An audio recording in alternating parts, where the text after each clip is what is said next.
going to be live in a second. We're live. Hooray. Yeah. I'm not really familiar with your work. I just know that you're a popular writer up there. Yeah, I mean, like, I got popular back in 2012 because I commented on a bunch of people's stories, and people are all like, "Oh, hey, I know who this guy is. I see him around a lot." And then when I stopped doing that and actually started writing stories, the people who were left over sort of grabbed onto that. But I don't really have any significant like single work that's really really popular. I'm just known for writing a ton. I currently have the most published stories on FimFiction, 147. So Oh, dang. I wasted my entire high school career on writing My Little Pony fan fiction. Well, not entire because I'm going into senior year this year, but I wasted 3 years so far on it. Um, You don't have, you don't understand how lucky you are. I've been trying to write nonstop for about a year and a half, and I'm still in my writer's block phase. I mean, really, it's just like It's for me, writing had come easily, but even for people who it doesn't, I feel like there are a lot of people who are held back by the notion, like uh, of being received poorly when it first comes out, or just like being completely glossed over. I can say because I didn't start like my first stories were received terribly. Like I think the first story I ever wrote I actually deleted because I just realized people didn't like it at all. So I'm like, okay, I don't see why I should keep this around. It got like a 12 upvote, 47 downvote thing, and you know my early stories that are still available to see also have pretty terrible upvote downvote ratios, but they slowly got better over time because it's just as long as you keep writing and pushing yourself, um, it you'll get better, and it's a process where you have to constantly do it. And writer's block too is a big issue that I have slowed down in terms of writing. Like in 2013, I would write pretty much a fic like 4 or 5 stories a month, and now I'm lucky if I get one story a month out. But I mean, just the whole thing with writing is that there is really a groove that you have to fall into, and when you write and you feel like you're not feeling it, and you write for just a little bit, as long as you push yourself past like 200 or 300 words, you'll usually fall into like a groove where you realize, okay, yeah, I know where I'm going with this. Oh, and it also helps to actually have an idea in your mind where you want to take the story, because if you don't, then you're just sort of rambling on, and then you get lost because you have no idea what your goal that you're trying to meet in that Like right now, chapter of the story is.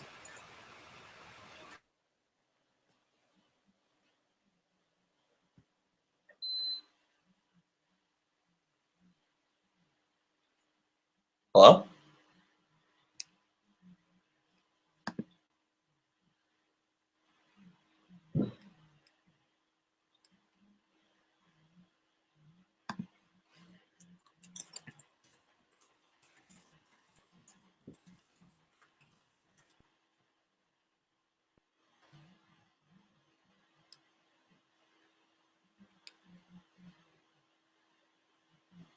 All right,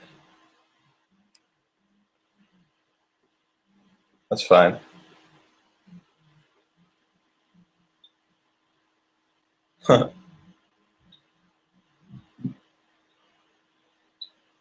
Yeah.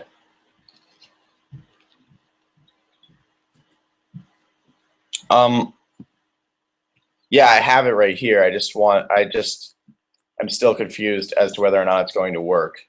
Um, but like, because I know you have to add people into the live stream for them to like talk, but it's just like what? like it's just like I'm. If you don't add them in, will they be able to listen to the live stream? Yes, Uh, that was because they'll be able to listen no matter what. oh, okay, all right. Because I've not used the live stream part of Google Hangouts before. I've just the Hangout, like just talking to people instead of the actual like. Because I've never seen that the live off air button sort of thing. So I wasn't even aware that Google had a live streaming app. So I Have will make. uh, Have you seen Seattle's Angels live stream? I have not.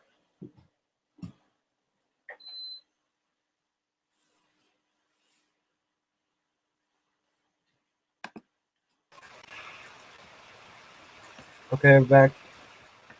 All right. Um, I already know it now. all right. I'll just set up a uh,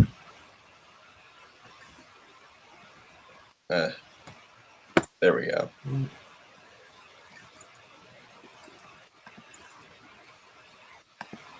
So, what's it like being a born verse from what it sounds like, you cause some controversy sometimes. Oh yeah. I mean, it's really like it's either with that sort of thing. It's just me usually posting a blog post about something that I feel strongly about, and then people with opposing opinions getting like upset about it, and then it's sort of spiraling out of control from there because I have a lot of followers with a lot of different opinions. I mean, back a while ago, I think a few times I probably posted blog posts just to make people fight each other, but recently I've just been posting my opinions, and people get angry and upset about them. Like I don't post them with the explicit reason to cause controversy. They just cause controversy by existing.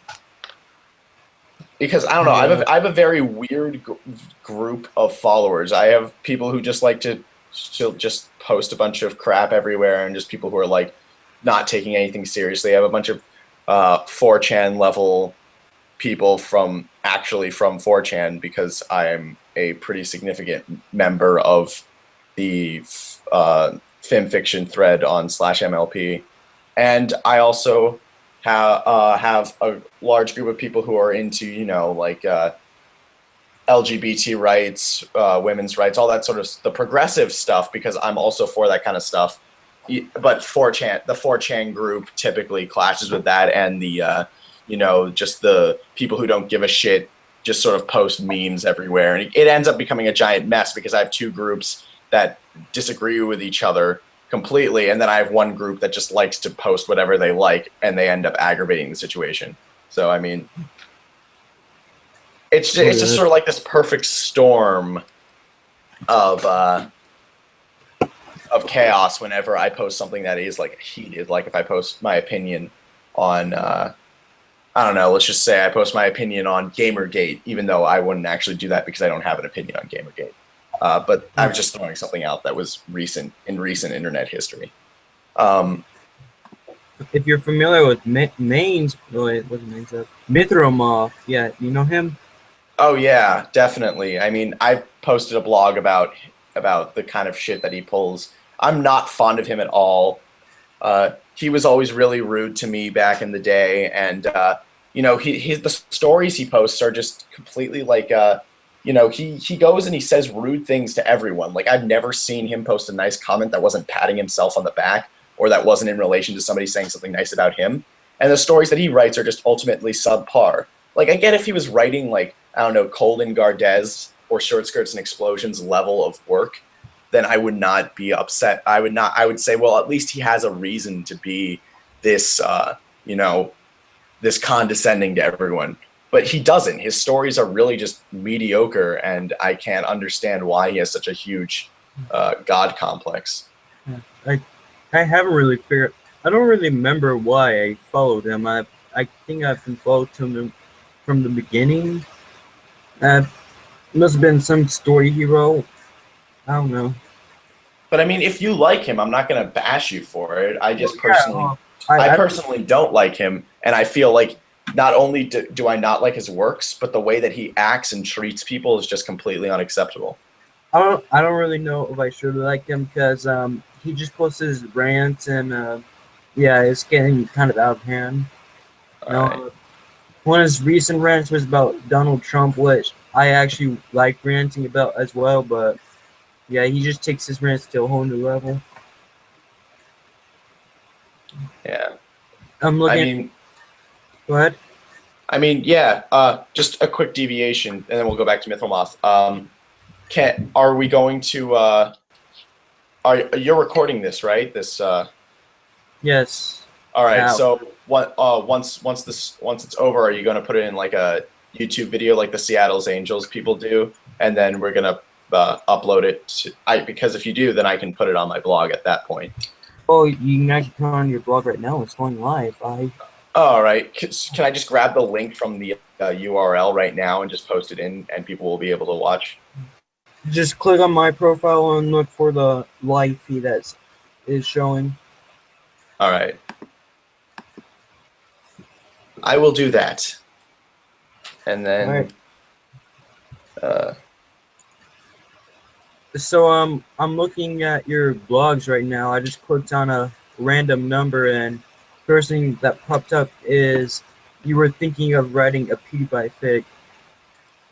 oh yeah, but that's ancient history, man. Did you really? um, yeah, I did. I wrote it back in 2012. Oh, But yeah, that was back. I was really young back then. I was 14, and you know, I still was into that sort of thing. I'm not anymore, and I feel like I don't know. I don't really like the YouTube the YouTubers in Equestria sort of thing. I yeah. mean, I don't really. If you wanna write that, then That, I'm not going to stop you. I have to say that if you want to do something, I'm not going to stop you. I'm not one of those people who's like, just because I don't like it, you can't write it. But I mean, I like people like PewDiePie and Markiplier, but I'm a very distinctive writer. Like even though I don't have anything, like always try to get creative with what I do. I try to pretend my stories are actual books, and I'm trying to get these published by actual publishers. So I come up with original ideas more often. That's why it takes. That's part of the reason why it takes me forever to get something out. all right, yeah. I mean, like I can see the appeal of these people. Personally, I don't. But again, like I realize that my tastes are different from other people's tastes, and that I should not be the ultimate judge of what people do because I'm just one person. And you know, like if you like Let's Players and I don't, then I have no problem with that because it's just like, you know, whatever. What happens is your business and it doesn't affect me in any way. And I don't even find it offensive that people like, you know, Let's Players. I just personally don't. But I mean, like, you know, if you are interested in reading that PewDiePie story, because it is written, it's one of the first stories I wrote. It's just called PewDiePie in Equestria. It's a sequel to the Smosh and Equestria one that I wrote, which was actually the first story that I got that actually received any real recognition. Uh, Back in 2012 when I updated it for like the 10th time, I think it ended up being in the updated feature box, probably to the chagrin of many people. But all right. Well, the PewDiePie and question effects they're not really usually popular, but I do know one that actually got great recognition. It's called PewDiePie Saves Equestria. Is Oh yeah, that's by Baroque Nexus. I know him. he's a real asshole about it. He bashes his own story, and he's actually thinking of deleting it. Yeah, it's I kind don't know. of this. It's just stupid though. Like it's like one of the few stories that is making him popular, but and because he doesn't like PewDiePie anymore, he hates the story. Well, I mean, it's sort of the same with me. I mean, I wouldn't delete any of my stories because it's like they're a catalog of who I've been and what I did at the time, and it's just showing. It's like it shows a progression of who I am as a writer. So, I mean, I'm not deleting any of my stories, even if I don't like some of my older stories. But the thing with Baroque Nexus is I've been friends with him for like almost 3 years. And the thing with him is that he is very, you know, he's, it's hard for me to describe, but he's got a particular mindset that it's very self-defeating, and he's very upset and angry a lot.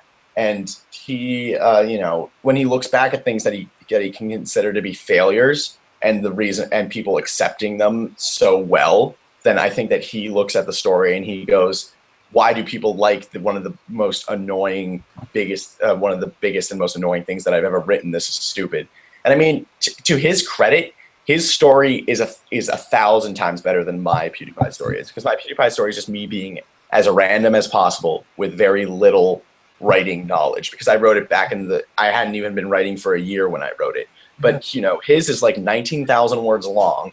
It's got a very coherent storyline, And I mean, like, his story is in all regards way better than mine, even if it is about something that, I personally don't like anymore. I mean, I don't have anything against PewDiePie, and I think people who hate him are being a little bit ridiculous because PewDiePie is one of the nicest Let's Players I've ever Yeah. seen. So I mean, He used like, like a lot of ridiculous content, but he's getting back on track. Like back then, his he did a lot more Let's Play videos, and that's what made his channel entertaining. And now, if you pay attention to him more often, you find out he just does stuff like dye his hair blue or just play some random game no one's interested in. So yeah, that's probably part of the reason why he doesn't like him anymore.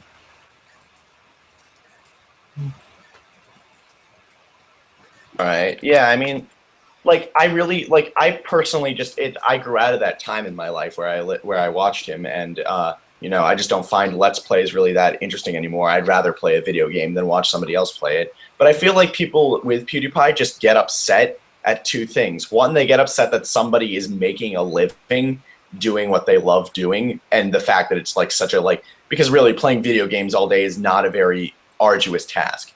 So Yeah. people are like, well, he makes millions of dollars so easily, and they Some get really angry about that. And then the other reason they don't like him, I think, is because the fans of PewDiePie are really annoying. But it's always a stupid idea to dislike something based on the fans, because the fans don't give you an accurate description of what the actual work is. Like, there are a lot of people who won't give, MLP a fair chance because they find bronies annoying. Or there are a lot of people who like, I'm just going to throw out a random band that I like that a lot of people don't like. For instance, My Chemical Romance has a lot of fangirls who are really ridiculously into My Chemical Romance. So a lot of people don't want to listen to it because they think that listening to My Chemical Romance will make them a fangirlish emo kid or whatever, even though that's just simply not the case. So I mean, like, that's just like, people create, like, they don't have a really valid reason to dislike something, but they see people that they don't like enjoying something, and they build it up in their mind like, oh, I'm going to end up like one of these people if I like this. So there, I have a reason not to like it. And I just find it's very uninformed. And even though I talk a big game, I end up doing that a lot myself. Like, I mean, for the longest time until I actually watched Equestria Girls, I didn't like it because, everyone was saying that it wasn't actually as bad as it looked, and it was just like, oh, it's actually really good, and and when I finally watched it, I realized that I still didn't like it, but at least now I have an informed opinion about it instead of just going, oh, well, these people like, Equestria Girls, and so I can't. So I mean, it's always good to actually do your own research and form your own opinion instead of just jumping in on somebody's, on jumping on somebody just because somebody likes something. Yeah, but the thing is, he has it figured out because the comment sections of YouTube, like anybody can just bash anyone in the comment section, and people he just figured out. He just say he's gonna get rid of the comments, so now no one can comment on his videos. A few people can still comment on his videos, but now it's mostly nice things. So yeah, he's kind of figured it out so far. Yeah. Yeah. I mean, I really for him, I really don't like. I think that that's one of the few times where removing a comment section would work, because a lot of times a comment section is there to either tell somebody what they're doing right or tell somebody what they're doing wrong. But with PewDiePie, it's just basically it's a bunch of his fans telling him how great he is, and there's a bunch of his anti-fans telling him that he sucks. And there's really nothing to be gained from the comment section, because if I were PewDiePie, I wouldn't want to read that all day. I wouldn't even want to deal with that, so I would turn off the comment section as well. Yeah, but sometimes they have to turn it off if it gets out of hand or if they're just wimps. Because Yeah, Jerry Pete. I do not. Oh well, he did a top 10 worst MLP songs, and people were bashing him about it because the list, it was terrible, but the list was based off his own opinion, not by any research he's done, and he was getting so much bashing from it, he eventually turned the comments off. Oh, all right. Well, I mean, like with top 10 lists, like Watch Mojo, for instance, they're a really big one that does top 10 lists. You have to keep in mind that top 10 best and worst are all opinions. So, I mean, people get upset about opinions so easily, but they often forget that just because somebody doesn't like something you like doesn't mean that you don't have to like it anymore. And a lot of Well, people defend things that they like as if people not liking it would make it so that they couldn't like it anymore. Watch Mojo actually, they don't base it off their opinion. They actually have a whole building full of people. I don't know what the building looks like, but I just know it's a building full of people, and they just do a whole bunch of research. That's how they're able to make all these videos every day. So yeah, it's best like if someone does a top 10, like do research. Like you can base it off your opinion every now and then, but doing research is a better outcome because it gives people a better recognition to something. All right. Like I can see the reason why you would want to gather an informed opinion about that kind of stuff. Because did you actually see the dude's video about the top 10 worst MLP songs? Oh yeah, I sat through the whole entire thing, and I Would watched. you agree? Would you agree that he didn't really do like he didn't really like his opinion was really uninformed about the songs? Oh yeah, definitely. Most were about like some were because like the songs just ended abruptly. Like one of the songs from Equestria Girls, the cafeteria scene, that one was on there just because it just ended abruptly. That's it. All right. Yeah. So yeah, that kind of thing. Like honestly, like if you're just really talking out of your ass about something, Yeah. that's kind of where I'm like, hey, don't do that. A lot But of yeah, a lot of people don't like the Rarity song from that episode of which one was it? Sweet and Elliot or Elite? Sweet and Elite, yeah. But man, actually, a lot like not only that, like that's actually one of my favorite songs from. Yeah, it was good, but people are bashing it because they're saying Rarity, you can't follow your dreams. You have to do what your friends want, but Yeah. they're just hating on it because of the lyrics and nothing else. It was actually pretty Well, good. yeah, and also I think that like Rarity is like when you take a poll of who's the favorite main six of people, like Rarity is the least favorite. Yeah, Um, and but she's personally my favorite. So I mean, I don't know what these guys are talking about. she's my favorite too, but it was kind of a weird thing because in a poll on Equestria Daily, they were looking for they were basically like rating ponies by different perspectives, and one of them was overrated, like most overrated pony, which is probably Rainbow Dash, but Rainbow Dash made second place. First place was apparently Rarity for some reason, which didn't really make sense because she's actually kind of underrated. Uh, Yeah, I mean, like honestly, I feel like Rainbow Dash is totally overrated because when I first joined I like know how to. I mean, I don't know for like an absolute, but I know that when I first joined the fandom, I immediately was drawn to her because she was the most awesome, and like I wanted to seem less girly by being into the one who was like super kick ass and like the action pony. But then as time went on, like she really like she has really dubious character development in the second and third season. Fourth season is kind of all right, but I mean like she's not bad by any stretch of the word, but she's definitely a lot of people get into her just because she looks cool and she does cool things and not because of her character necessarily. yeah. When I first started on watching the show, my opinions about the characters were mixed. I actually used to hate Rainbow Dash, but one time I just decided to watch every episode in order every day, and eventually I started picking things up about Rainbow Dash. Like one thing, I liked her singing at the end of season one, and I picked up more things. Sometimes she's adorable, I like that. Sometimes she can be nice, and so it eventually picked up to where like, hey, I like her now. She's all right, and Yeah.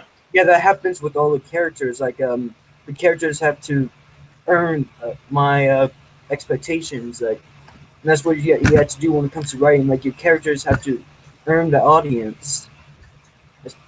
That is so how it works.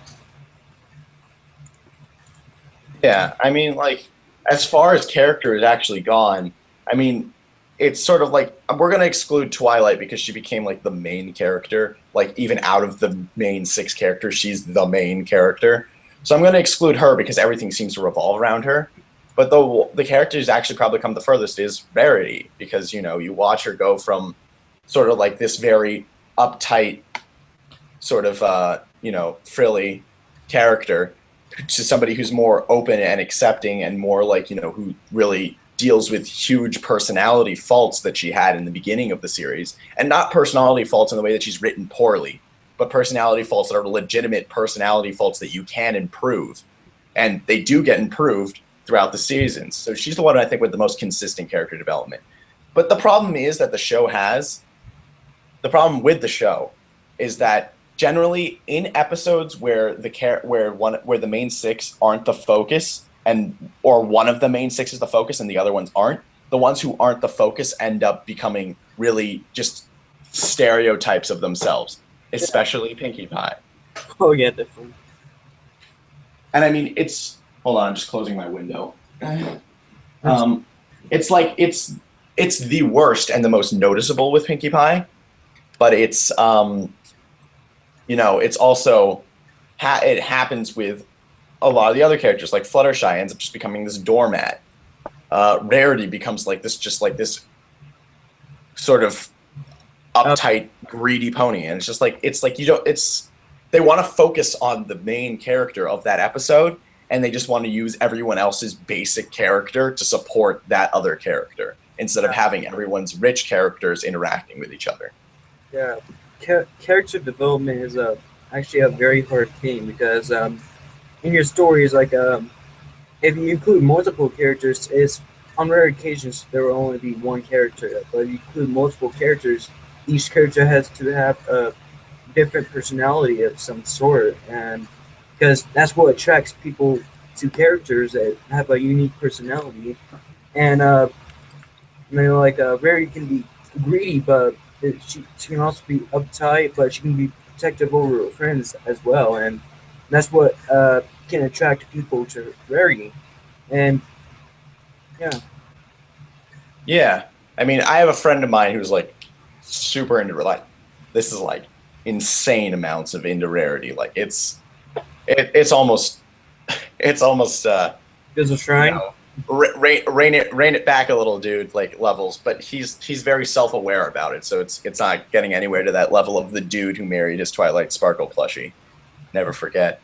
But like, it's just sort of like she's easily, for me at least, because I know people will disagree with my opinion here because it's just my opinion. For me, she's easily the most detailed character that isn't Twilight, because Twilight again is the main character. Oh yeah, definitely. So, protagonist stuff. Yeah. Yeah. But so when I write, I try to keep in mind that Rarity is, this character who is more than just the, than somebody who has an ambition of being a really good seamstress and, design and fashion designer. And she actually has these character faults that throughout the seasons she's worked on, but hasn't completely overcome. So it's very, she's more than just darlings and silk and all that. And I mean, I don't write Rainbow Dash that much, honestly, but people also have to remember that she's not just like this cool character who just does all this cool stuff, but even if her loyalty aspect is really only shown in like the really adventure, to me at least, I have to keep reiterating on that. To me, it seems to that her loyalty aspect is only shown in like the more adventure episodes, because the other episodes are just about her sort of like her personality sort of clashing with everyone else's, like with Read It and Weep, Tanks for the Memories, Mysterious Mare-do-Well, all that is just her personality clashing with other people's, or ponies or whatever you want to call them. So you have to remember that even though she's got like, she's sort of brash and very in your face about stuff, she still has that aspect of loyalty and caring about her friends. And, that said, I think really and a lot of people will agree with me on this, the hardest character to write would probably be Pinkie Pie, because it's so hard to get that perfect balance of her happiness with her randomness, quote unquote. I actually question that. The hardest character for me to write is Applejack. Oh, really? I cannot get her accent. I'm actually autistic, so that makes the vocabulary minimal for me. So I had to actually like, do a bunch of research on these characters. Uh, I actually have like G forms open for whenever I pick up new words in a story that I don't know. All right, that's reasonable. I mean, it's always like regardless of whatever happens, it's always a good idea to do research about things. And the thing with Applejack is that she often gets turned into being just about apples. Like that's literally all she ever has to do is just apples, and that happens in the show too, like a lot. And somebody actually made a really good comic about this a while ago, not too long ago. I think maybe it was a year and a half ago. But it's just basically like her personality has only become apples. And I mean, with writing her, it's really like if you really just want to do the bare minimum and get away with it, it's really easy just to write countryisms and just like drop the G from the ing. So she just says, instead of hollering, she says hollerin and stuff like that. Um, But there's like a lot too. Like I think the best depiction of her type of accent will be in Paul and Equestria because the cat she just goes like she just gives her a straight up thick accent in that story. yeah, I mean, it also there's the fall of a lot of Applejack stories is when you write the accent too thick because there are people who I personally think that it's good to include at least some sort of accent when you write because like for instance in it just really just adds more character than people just saying well you know how she talks just imagine she says it with an accent. uh, I mean, but really, are you just going to imagine that Hagrid is talking in his accent? Because when you read the Harry Potter books, J.K. Rowling writes Hagrid with an accent. She doesn't just, make mention of how his accent is and then just write him like a regular character. So that's the same thing with Applejack, is that you have to include her accent because that's very much a part of her character. So Yeah. I've got to No. disappear for about 30 seconds, but then I'll be right back because I have to control some noise right now so that we're not dealing with unnecessary feedback and crap like that. You might be back before me because I need to go to the bathroom real quick.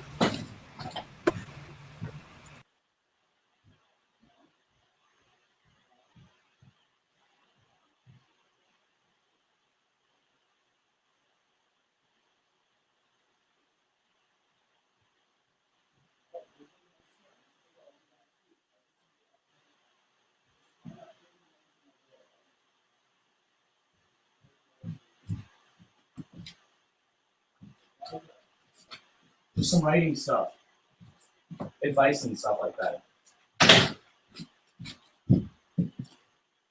All right, I am back. Sorry about that.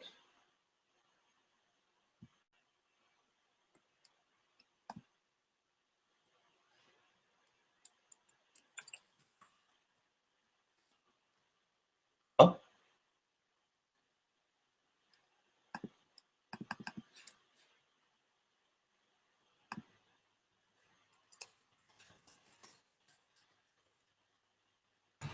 Are you back yet? Oh yeah, sorry. Yeah. Um, I was in the bathroom while you were gone. that's fine. I was just doing damage control with my family because we're very loud, and I just wanted to make sure that nobody was slamming down my door trying to get something from me while this was going on. Oops. So, just covering my bases, making sure everything is in quality shape. Anyway, so back to the discussion at hand, which was Applejack. Yeah. And I don't know. There's been a lot. There's mostly a character development, actually. Oh yeah. Well, I mean, like, I guess we can just cover every single pony while we're at it, like of the main six. That's kind of Florida. But all right. with Twilight, I mean, again, like I like writing about her. I've written most of my stories about her because there's a lot you can do with her. But the thing is that her character development is really just so dependent on what the show, on like the progression of the plot of the show as a whole. So you really have to just, as long as you're watching key Twilight episodes, which is just basically the finales and the season openers, then you'll be able to get a good idea of what she's like. You know, she's a bit obsessive over things, but she always has the best interests of her friends in mind, and she is very much somebody who will try to save everyone instead of making sacrifices to like if there is a slim chance that she'll save everyone, she'll go for that instead of the certain chance that she can save some and others will not be saved. Like, you know, whether you want to up the stakes to people to her friends dying, or if you want to just keep it as low as something as them getting captured, she'll always go for the chance to save everyone instead of to save some and leave others behind. So her mindset is very much dependent on that, on her way of looking out for her group as a whole and going for the no one left behind sort of set of mind. And so it's very easy to write her because she is even more of a leader than Rainbow Dash is. Because Rainbow Dash, while it seems is somewhat of a leader, is also, you know, very brash and a little bit immature. So Twilight often comes out on top when it comes to those sort of things. Uh, I think like Fluttershy is a bit too shy. Like she's always he's playing this stuff better than I do, man.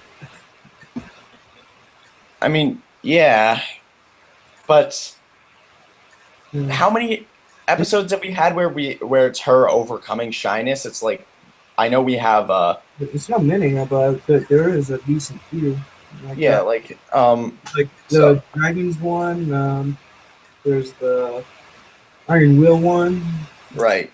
It's always about her overcoming that sort of thing. And I think that the fix that I've written or that I've seen recently and the ones that I've written are less about her being so shy and timid that she like lurks away from everything, but just that she's very passive and very mild mannered. Like she is timid, but she's not frightened and just like rolls over to everything. But she's very non-confrontational when she engages in things, but not necessarily just, you know, somebody who goes with everything that's presented to her, because there's a difference. Like I remember I'm not sure if this is the thing with everybody, but when I first joined the fandom, I like to think of her as a stoner kind of actually. Like, not sure if that's what. Um, But that was back then. I don't think they're one as one right anymore. Because I'm not that uh, weird anymore. Like to set the characters apart, basically. Like when you're making an OC, like there are many features of a character you have to perfect. Like what color is his or her mane gonna be? What color is his or her coat gonna be? What's the cutie mark? Does cutie mark match the name? I have to figure that out a lot. So I have so many storyboards written, and it's kind of hard to keep track of them. And you even have to modify the voice. Like, do they have an accent for one character I'm trying to write? I'm trying to match their accent with the equivalent of an Australian accent. And right. I had to do research on Australian accents because some words I have to avoid to make it to, in order to not make it too Australian. You know, 'cause, Right. yeah, this is Equestria, not Earth. We don't even know the name of their world until it's revealed. Yeah. I mean, like, honestly, it's never a bad idea to do research on things. Even if you feel like you know a topic, you should always do research on it just so that you're 100% certain. it is never a good idea to assume you know everything about something and just write about it. And I've done this multiple times in the past, and a lot of times I can get away with it because people aren't that like don't scrutinize my fics to the point that people do with other fics. But when I get caught, and it's bad. And so it's just like I've tried to learn from that mistake because like it's just there's such a wide roster of things where you can really pretend you know something about something, but it's just to avoid utter embarrassment and just to write a better quality product in general. Even if you feel like you know everything about something, you should always just have resources handy for you to do research with, just to ensure that you have the most concrete, solid story that you can possibly, fix. I'm more into writing serious stuff, and doing for some reason doing research for that kind of stuff is easier for me. Like because like I'm just more interested in plot than humor, but like I try to think of myself as a funny guy sometimes, but for me writing a comedy is hard because that takes a lot of creativity skills there. Because with comedy, like you have to be really original to make the audience laugh, and yeah, it's a hard thing to do. Uh, Yeah. how many comedies have you written? Come again? How many comedies have you written? Oh, comedies. Yeah, I've written a huge amount of comedies. I don't know how many it is specifically. I can check FinFiction right now just by filtering out things that are not the comedy tag. I'm going to say it's around 60. And yeah, while I'm doing that, I have a sort of off-topic question to ask you. One of my one of my followers and friends from FinFiction, Biochemical Wolf Gear, was listening to the stream, and he was wondering if you could, if it was feasible to add him into the stream because he sent me a whole little novel of text about my opinion about how Twilight should be written and stuff like that. So he has strong opinions that he would like to share. So I'm just wondering if it's possible to add him in, or if you'd rather just keep the live stream with me. I have to check him out first. Yeah, but if I think he's reasonable, I guess we can let him. But we can't let him in for too long. Right away. Yeah. Not right away. Do you want just a link to his FinFiction account so you can check him out? No, I can check him through the blog post. All right. Oh, he sent me the message over Skype, so that's just why. Do you want? I can copy and paste what he wrote about the. Go ahead, can you hear me yet? Yeah. And then I can talk a little bit about my comedies while you're glossing over that. So there you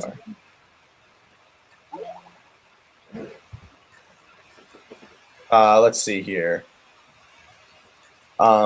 Filters. I gotta say, while I'm doing this, while Nighty and Zach and whoever else codes the site, they get a lot of crap about this sort of stuff. But I actually think that they do a decent job with making FinFiction a workable sort of it's a workable site, and it's very aesthetically pleasing.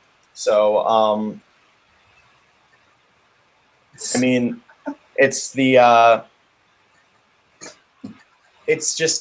site does have a lot of issues with it, but all things considered, it's one of the better sites for fan fiction out there. So we can't complain too much because we could be stuck with a lot worse, but we can still be a lot better. So that's why we should still keep pushing ourselves to become better. All right, so I've gotten a. It sounds like he's calling you out because he says you're viewing Twilight wrong.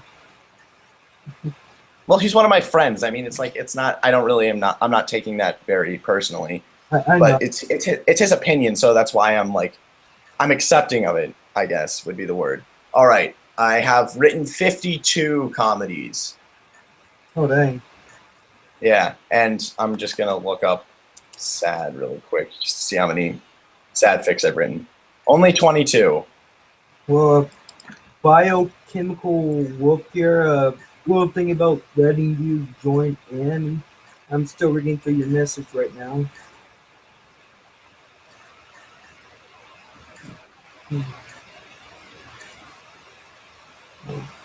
If we do let people join in, we can't really let them join in for too long. They just have to talk about a topic, and then I guess that's it.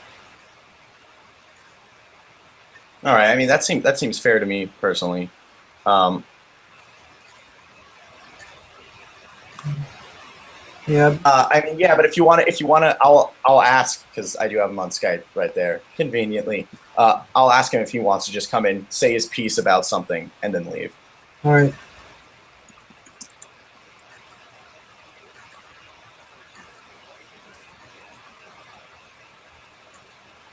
He it seems like he believes Twilight relies more on her friends at times, which is kind of I mean, I which can is see that, yeah, but really, I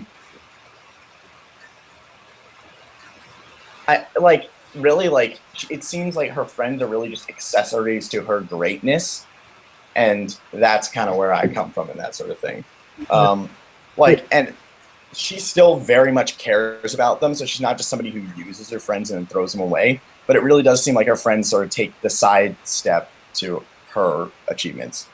yeah, but if you pay attention to the show more, you find that there is always a deeper hidden meaning to every episode, and they try to hide those things in the show and we had to discover them for ourselves.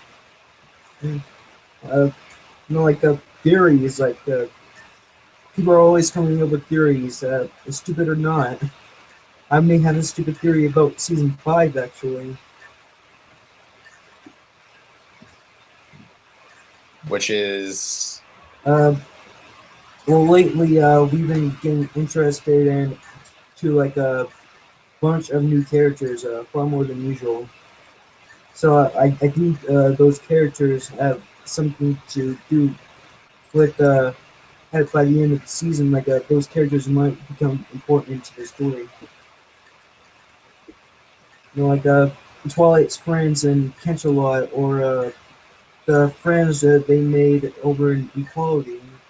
We already know that Starlight Glimmer is the bad guy, but yeah, it just feels like they're relying a lot on making new friends and bringing back old friends to this season, and it's kind of strange, really. I mean, yeah, I'm with Starlight Glimmer.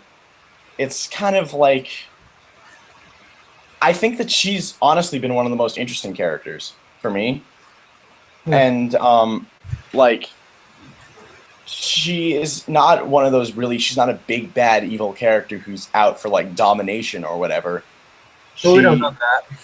We Well, just yeah, that's true. I mean, she is out for domination, but not on the same level that everyone else is. Her goals are much different than the other characters that we've been shown. Like Sombra was just like this force of evil. Nightmare Moon wanted to, like there's always like she wanted to cast everything into eternal night. There were always these really like apocalypse scenarios, and Discord wanted to create a huge, chaotic mess. Chrysalis wanted to enslave people in order to, suction their love off.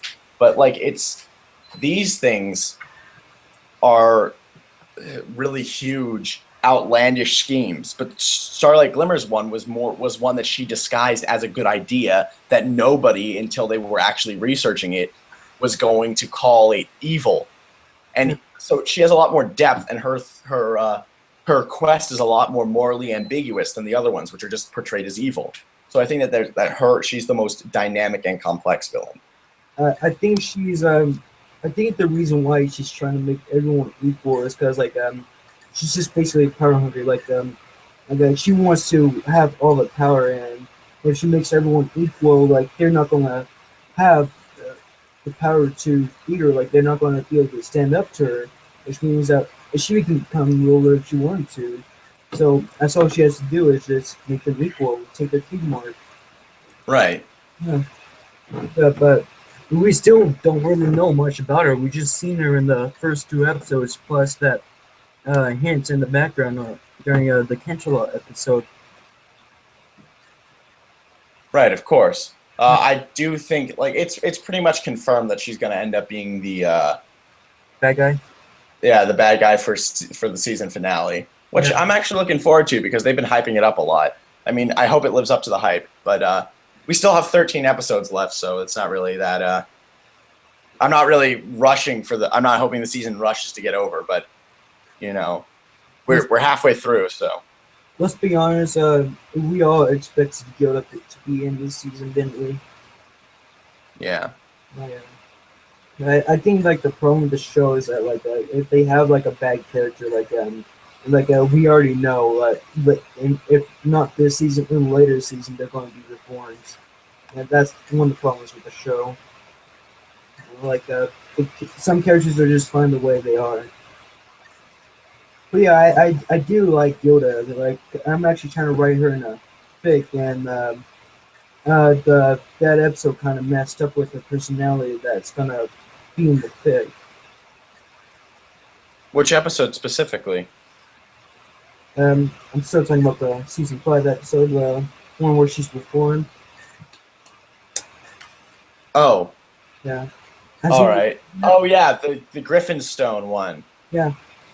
Oh, well, see, the thing with her is that I feel like, like that was actually one of my favorite episodes because it showed a villain in a way that wasn't just like, like with all the other villains, like with Trixie, they beat her and she suddenly became apologetic. With Discord, they reformed him and now he's not, malicious anymore. Like when they reform their villains, it's always like where they just basically like the villain immediately turns around and realizes the error of their ways. With Gilda, they had an actual heart to heart with her that appealed to her, emotions, and she isn't shown off as being like immediately turning to the good side. She's just showed as being pushed in the right direction, which I think is really cool because, it's a lot different than the way that they usually handle villain reformations in the show. So I mean, it doesn't necessarily mean that her character is completely defeated. Like she can still be that brash, rude Griffin that everyone always knows about. But now she has that other aspect of her that she's taking into consideration, not necessarily that she's embraced it. Hey, on one of the live stream people might be able to join it soon. He just got out of school and apparently it's going on where he's at. All right, cool. Yeah, add him in. I'm all down for that. I'm gonna try and pimp the live stream to a few more people. Has the guy replied to you yet? Yeah, he's writing a huge message right now. So I mean, I don't know. I just told him to tell me what he wanted to talk about, and then I'd run it past you. So I don't know. I'm just waiting for that, and we will find out in a moment. I'm just gonna post. Sir, you don't have to have him explain it. You just need to come in and explain it yourself. Oh no, I mean, I just wanted him to tell me what he wanted to talk about, like not explain it there, just like say what he wanted to like character development, like Twilight Sparkle's character development or something like that. So then I could run it past you and we could get him talking about it. Not necessarily that he had to write a whole novel, but he just replied to me, so let's find out.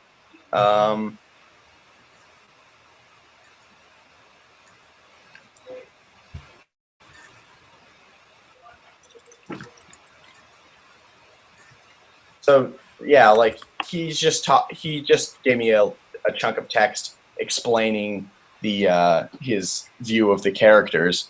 Do you want to just add him in? Do you think that you'd be all right with adding him in, or do you want like a little bit more evidence? I think I like more evidence. Just copy and paste it to me, and if I like what he's saying, I'll let him in and he can speak his mind. All right. There you go. But yeah, so who else are you planning to have on the live stream that you were originally planning to have who couldn't make it? Colossal Paradox, he might be able to make it. He just got out of school, like I said. DJDS said D. Yeah, it's kind of hard to explain his name, but Storcho or something. He's a user in the live stream too. Like it's usually consisted of 3 people, me, him, and the third guy. And yeah, you're the first person we successfully invited because the previous people we tried to invite. They couldn't figure out how to get in, so we ended up having to cancel or just going on without them. All right. Yeah, but now we Um, know. Now that we know an easier way, we can just get them in. yeah. And now I feel honored to be the first guest. Oh yeah, definitely. All right. I'm gonna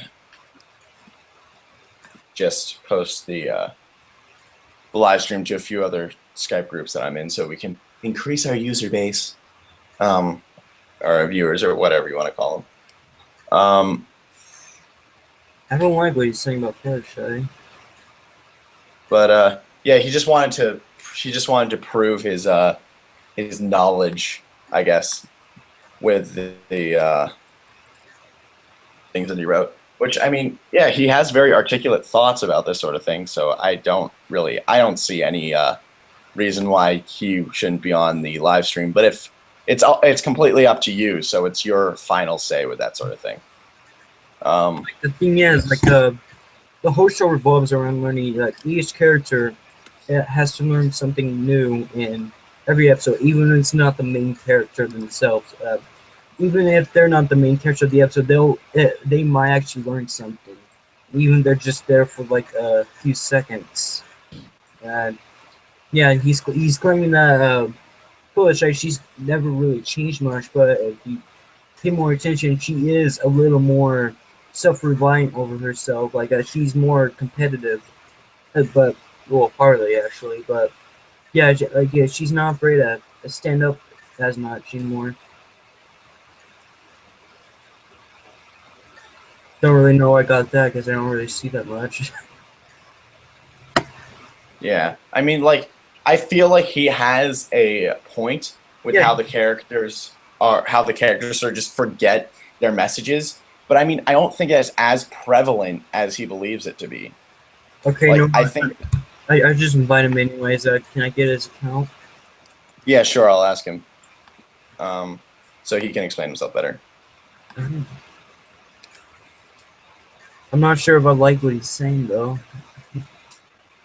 Well, I mean, it's always good to have people with different opinions come in, Oh yeah, like, so we can get a full yeah. roster of opinions. These characters aren't exactly perfect. So there are some things that like yeah, that's another way for character development. Like they can't be perfect. Like they can't be like the Die Hard movie badass. No, like who's that guy from Die Hard again? Well, they can't be all Bruce Willis. They have to be like they have to have some kind of error or something. Yeah, Like they can be like really bad at fighting. They can be really bad at talking. They can be really bad at just being. They can just be really bad, basically. Like how I'm going through with this right now. Uh, all right. You want his YouTube account, or wait, do you want his YouTube account or his Gmail account?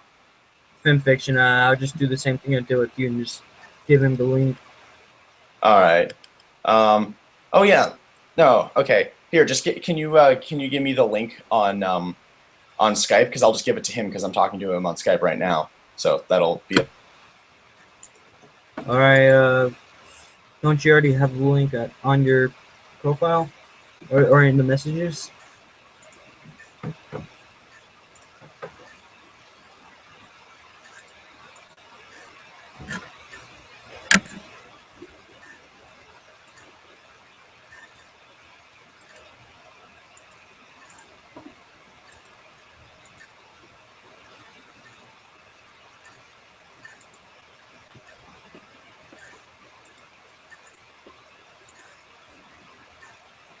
All right, it's sent.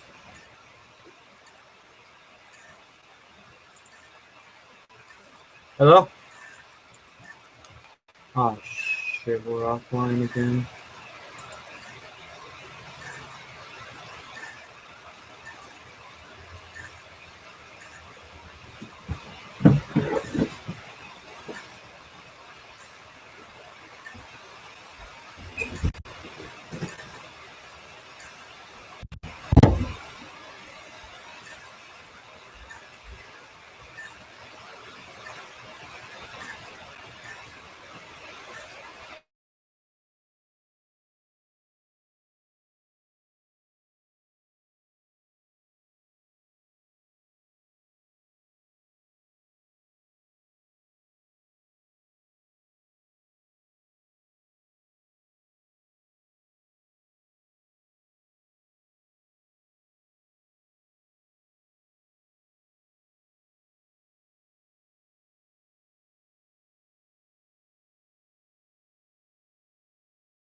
Yeah, I'm doing that.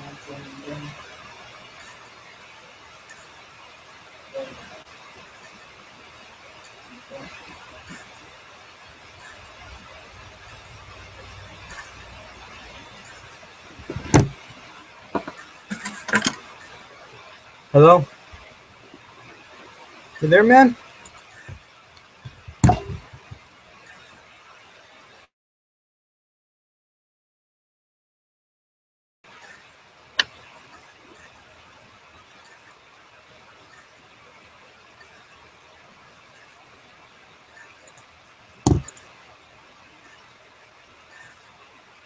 Hello? Okay, are we offline?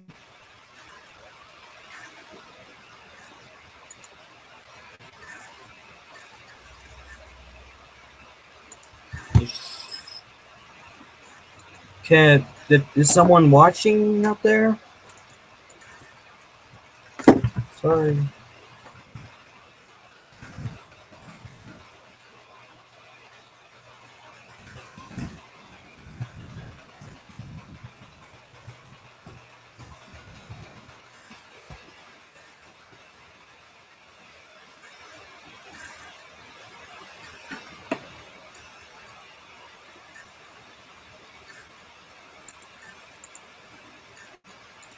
I'm still online. Is there anyone in the chat right now?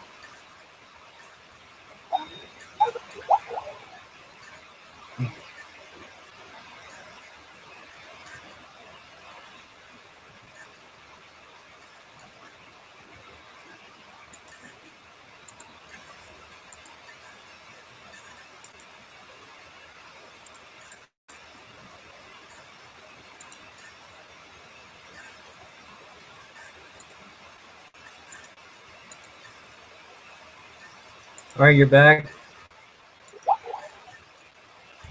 All right, cool. I sent. Hang on. Let's see if we're still online. I hope so. Well, it says live up in the corner, so. I mean, I'm gonna go check the other. I'm gonna go check the link that I have on my blog to make sure that it didn't change now that the we had to restart. I'm on the same bug. It's all right. All right, cool. Hello? But you're here. Cool. Yeah, hi. All right. State your opinion and cause the rage war. All right, go ahead, man. But we're happy to hear any opinion. We're not going to try to argue with you. All right. Sure, Fluttershy. Fluttershy is actually a pretty simple character. She tries to fit in more than, the... Oh, hold on. Yeah, she tries to fit in a lot more than... God damn it, I don't know how to say that. Basically, any past lessons she learned seem to be, like, a second to trying to fit in. So whenever she's stuck in a social situation, she kind of relies on being submissive and like going along with the flow and following other people's lead. Unless she's comfortable with the group in question, which is why she usually is more assertive around basically the main six. He's playing this better than when you type it. Mm. That actually kind of makes sense, right? She's a very shy character, so like she has to follow people around and stuff. Mhm. You try to, I guess, yeah, I think Regidar would be able to explain it better. I'm bad at explaining this stuff. Yeah, about Fluttershy. I mean, to me, it just seems like her. Like, I do see your point, Bio, about how she like will learn a lesson and then it immediately gets forgotten. But I don't think that is like to the like I see how it happens, but I don't think that it's to the extent of her like immediately going back to being the pushover doormat, because you can see that, you know, she's much more like, she has a lot more presence than she does, like, and I'm not just saying like she doesn't show up, like, it's not that she shows up more, it's that she has a lot more of a active presence in the conversations that she has and the actions that she does, in season 4 and 5 than she does in season 1 and 2. And it's that she has gone from a passive pushover who is very timid and is scared a lot in conversation and has like sort of social anxiety thing going on, to being somebody who is she's still passive, but she's more non-confrontational now than she is just a complete, you know, nervous wreck when talking to people. So like she tries not to cause waves, but she doesn't just stand down and not do anything. Yeah, So it's very I do subtle, agree. And but it's okay, yeah, and you're absolutely right. Thing is, though, when I said that her lessons are kind of a second to being accepted, that's kind of where this is going. She still remembers the lessons, but you noticed in uh, new episodes that sometimes she starts forgetting those lessons and doesn't rely on her knowledge. It's because she's still trying to be accepted, and every once in a while she forgets these things. However, when she's comfortable, she definitely starts remembering those lessons uh, more often than she does when she's under pressure. Like, especially when she's around friends, she's not afraid to speak up because she's comfortable around them. She's using her knowledge and opinions, and you just don't see as much as that when she's either alone or like with people that she's not comfortable with.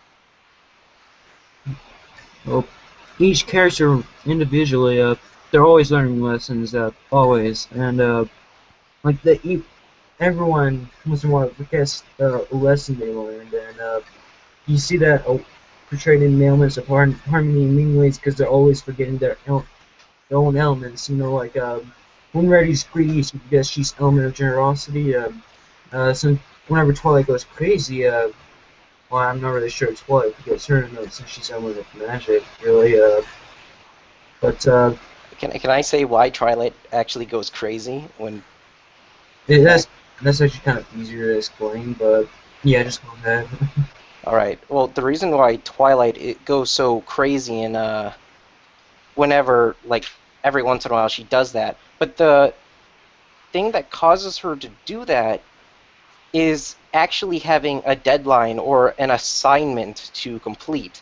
Yeah, It's not so much as you got to figure out a problem, it's that it's a task that was given to her. Like, if some random thing popped up, she wouldn't uh, make a long checklist on how to solve that problem. But if she has a task that has a deadline and she can't meet it, she becomes more unstable, more nervous. And I actually understand this feeling because I am a lot the same way. I I feel very uncomfortable when I haven't made any progress in, let's say, a school assignment, and it's about to be due. I start feeling terrible. I doubt myself, and I stop acting like my normal self. I'm not as cheery. And I start ignoring people. And I can exactly see where this kind of personality comes from. It's from the stress of uh, the possibility of not completing this task. But outside of that, when she's not given a task, when she's uh, being met with a real world circumstance, uh, she doesn't feel that strain because it's not as time oriented. It's like something in the now that you can take care of easy. I mean, yeah, like I really like, just this is sort of deviating away from her personality, but like just with that whole mention of of not getting things on time and stuff like that. Um, like it's just for me, it's kind of like I don't really empathize with Twilight in that way. Like when a deadline comes, I just sort of become really apathetic, and I'm just like, yeah, whatever. And then I just like I don't really sweat it. And if I make it or if I don't make it, it's not a lot of sweat. It's not a lot of skin off my back. And from there, I actually do a really sneaky, manipulative thing, which none of you should do. I just basically use my past achievements and to talk up about how I will be able to produce a better quality product, but just a little bit past the due date, and then I turn the thing in like a day or two later, and I accept the penalty to my grade. But it's usually not enough to like make it like a D or a C because I turn in like good work. It's just going to be like an A minus or a B plus because it's late. And I mean, like that's obviously not optimal because I'm being really goddamn lazy about it. But I don't know. I think that having Twilight's mentality would actually help me out a lot more because I'd be rushing to complete things by the deadline instead of just skating by on my natural ability to produce a of passable content at a later date than everyone else. So I mean, don't do that. Don't do what I do. What I do is very awful and the death of an academic student. So don't do that. Yeah, I actually sometimes do that too. It's just whenever something extremely important comes up, I get that way. I kind of got the Twilight syndrome. Well, yeah, I think the best freak out she had was forgot the name of the episode, but we found out about Pink Pie's ability to tell the future. Oh, feeling pinky keen. Oh yeah, that one. Yeah, and she just suddenly catches on fire. Yeah, Which is that's an amazing superpower, by the way. yeah, I'm surprised that they should really use her more often. But yeah, that was like the best freak out she has so far.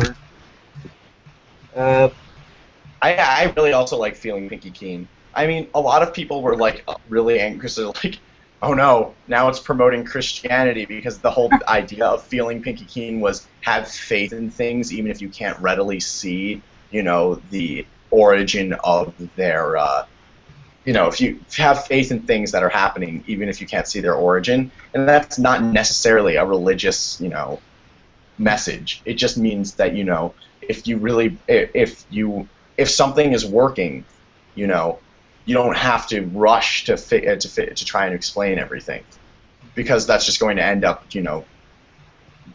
putting unnecessary strain on you. At least that's what I took away from it, because it's a message that's very easy to lose in the confines of religion. Yeah. And actually, this is where I when I said that little paragraph to you about how Twilight is reliant on her friends. It's not so much that she has her friends do the task for her. It's that she puts her faith in them. Not like, because usually she thinks on a very logical standpoint. So when she can't think of a good solution, then she has her friends help her out. Basically, she accepts the abilities of her friends that could possibly be greater than hers in certain situations, I guess. Yeah, no, definitely.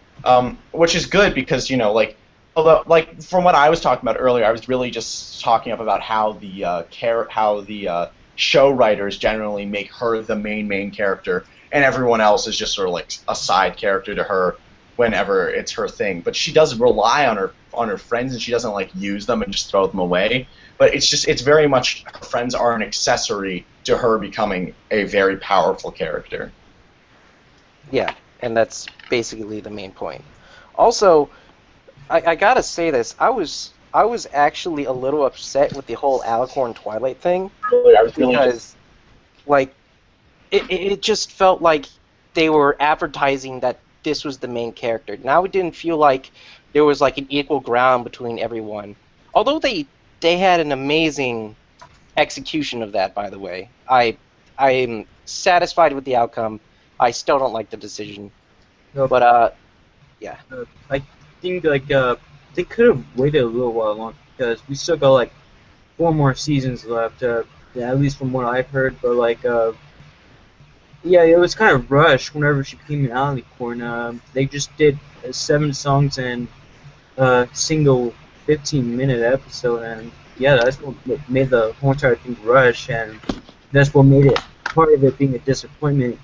Now, like she's a princess now, and it's kind of hard to see her as that the same little pony we all loved from. Yeah, like to me, honestly, I feel like it.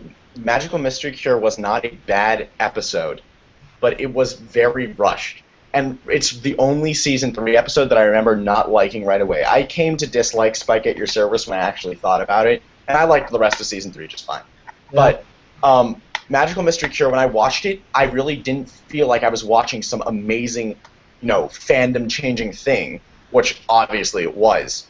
But all I remember was that episode. The first thought I had when I finished it was that episode went by really fast and seemed really forgettable to me. Like the whole thing, because it was just all music and barely any dialogue, it really felt like it was just like it just flew by me in a blur of music and lyrics, and it was just very hard to grasp that everything was changing. And I really do agree with you, Savored Thought, that it should have been put way later. I feel like this would be that would have been a really good season 6 finale, or not even season 6, maybe even season 5. But or an end game. Like the end game would be her becoming an alicorn, because that was actually Faust's original idea, that she would become a princess, but after a lot of build up to it, not something that was put in just because Hasbro wanted to sell more money, sell more toys. But Sell more money. then sell more money. They've become such a powerful corporation that they sell money now. It's monopoly money. I'm about to ruin everyone's hopes and dreams. In my opinion, I believe that Twilight's not immortal. There's a lot of reasons to prove why that reason is false. Like Princess Celestia and Luna, they're goddesses. That's why they're immortal. But that's also kind of questionable because Kate seems to be taller than everyone. But if you pay attention to Twilight, she's actually taller than she was before she was an alicorn. So yeah, I guess like you can say she's not immortal. Actually, you know what? The whole alicorn thing and immortality, I I understand where people could think that, but the more I think about it, there's no real proof that any of them are immortal. That's kind of more just a headcanon. Maybe alicorns are actually just long-lived instead. Well, there's really no significant difference between them, Pegasus and unicorns. All they do is it is if they have a pair of wings, they just grow a horn, and if they have a horn, they just grow a pair of wings. Not really much changes actually. That they're able to fly or use magic now, but they might actually have an enhanced lifespan, but they're just the same as everyone else. Like they're just basically let's say another person, another pony. Yeah. Oh, and something that I was always curious about. Princess Celestia and Princess Luna, are they born alicorn, or did they become alicorn? I gotta say they're born out like corn. Yeah, I feel I like would that's just assume like too. that's just like the overbearing presence of it. Like not like it's never explicitly stated in the show, but I think it's just mostly because of the way that the fandom has construed it, and it's just that's what we're going to accept. And until we get concrete evidence that it's not like that, I think it's just we're going to keep the opinion of that is just going to be prevalent for a good long time to come. But considering that Hasbro is basing the show off how we view it now, we're probably going to be the right ones apparently. Yeah. Yeah, If- eventually. Yeah, that's Yeah. probably going to be based off they originated from their mother and father. Then yeah, that's probably how it's going to turn out. By the way, no, like you mentioned that, and then I realized how much fan service is actually being actively portrayed in the episodes now. I mean, there was an entire episode dedicated to uh, the Slice. fandom. Yeah, Slice of Life. And I actually thought that was a really great episode. To me, yeah, I loved it.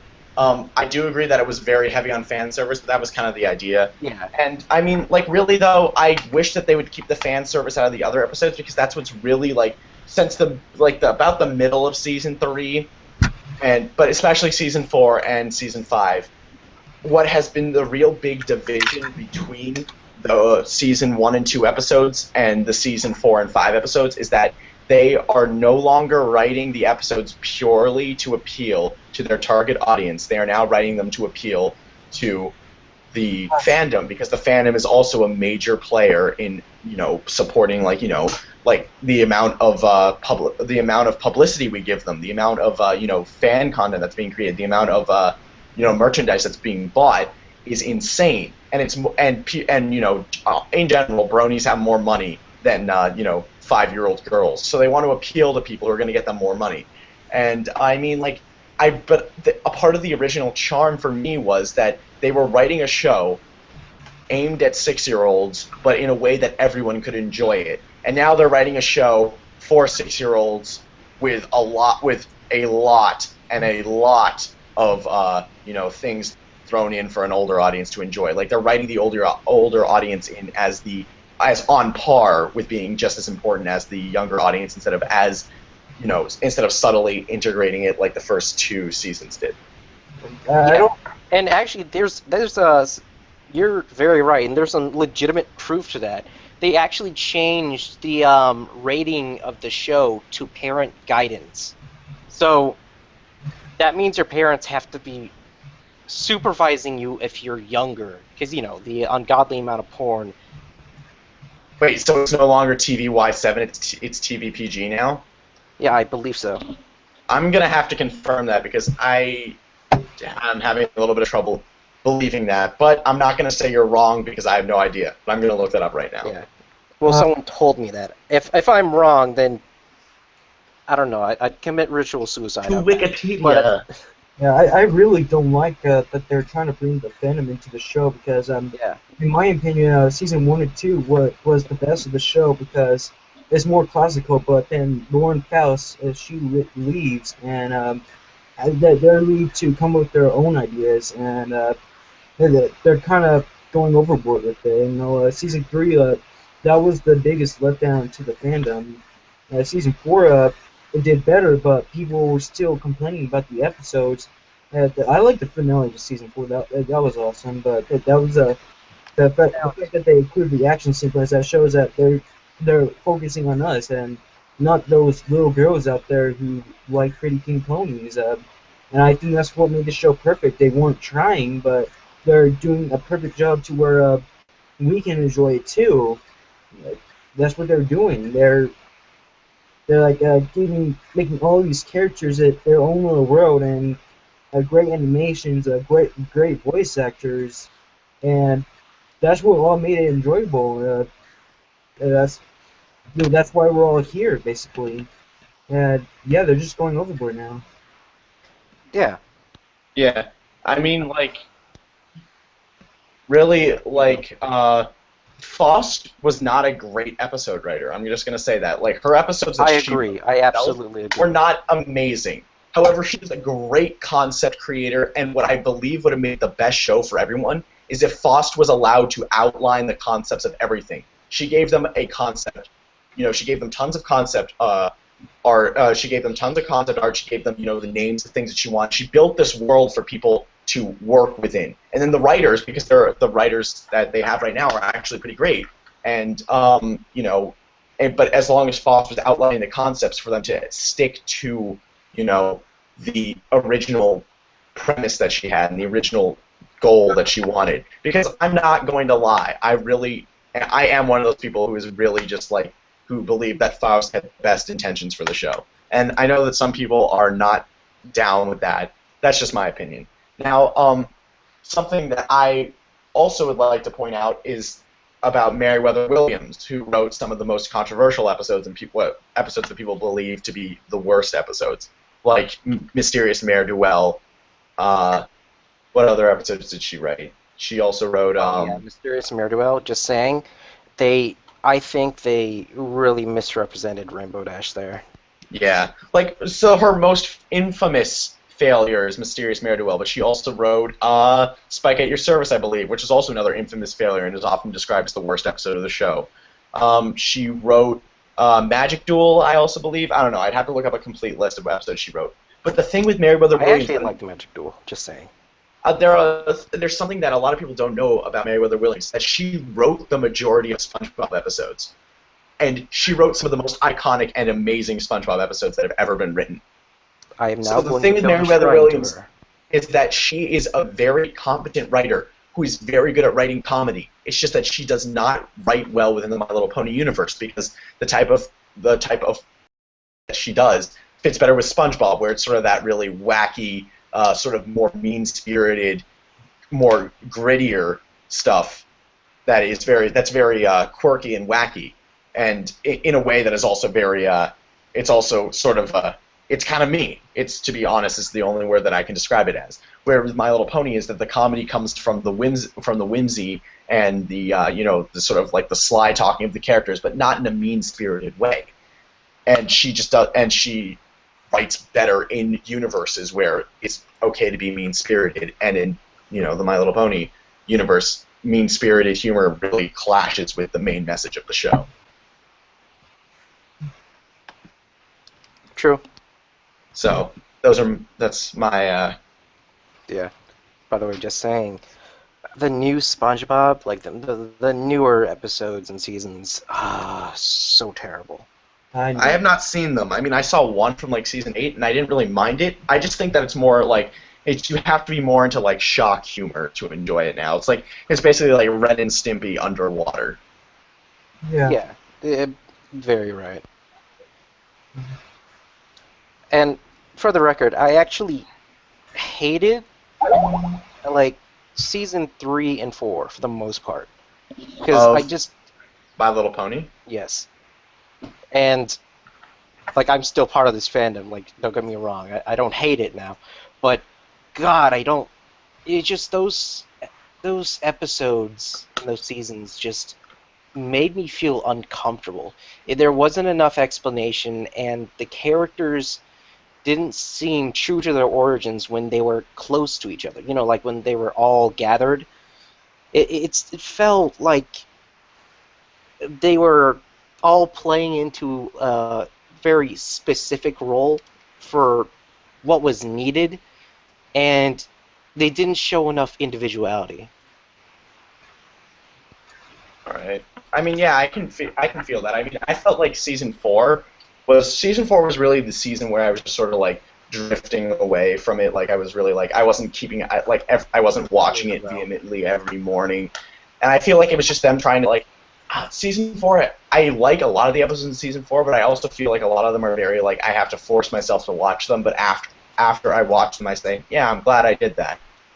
Season 3 was the first season that I actually was watching as it came out, because I joined the fandom right after season 2 had finished airing, and I was very hyped for it. And season 3 really, at the time, nothing really made me say I don't like this, except for Spike at Your Service and Magical Mystery Cure.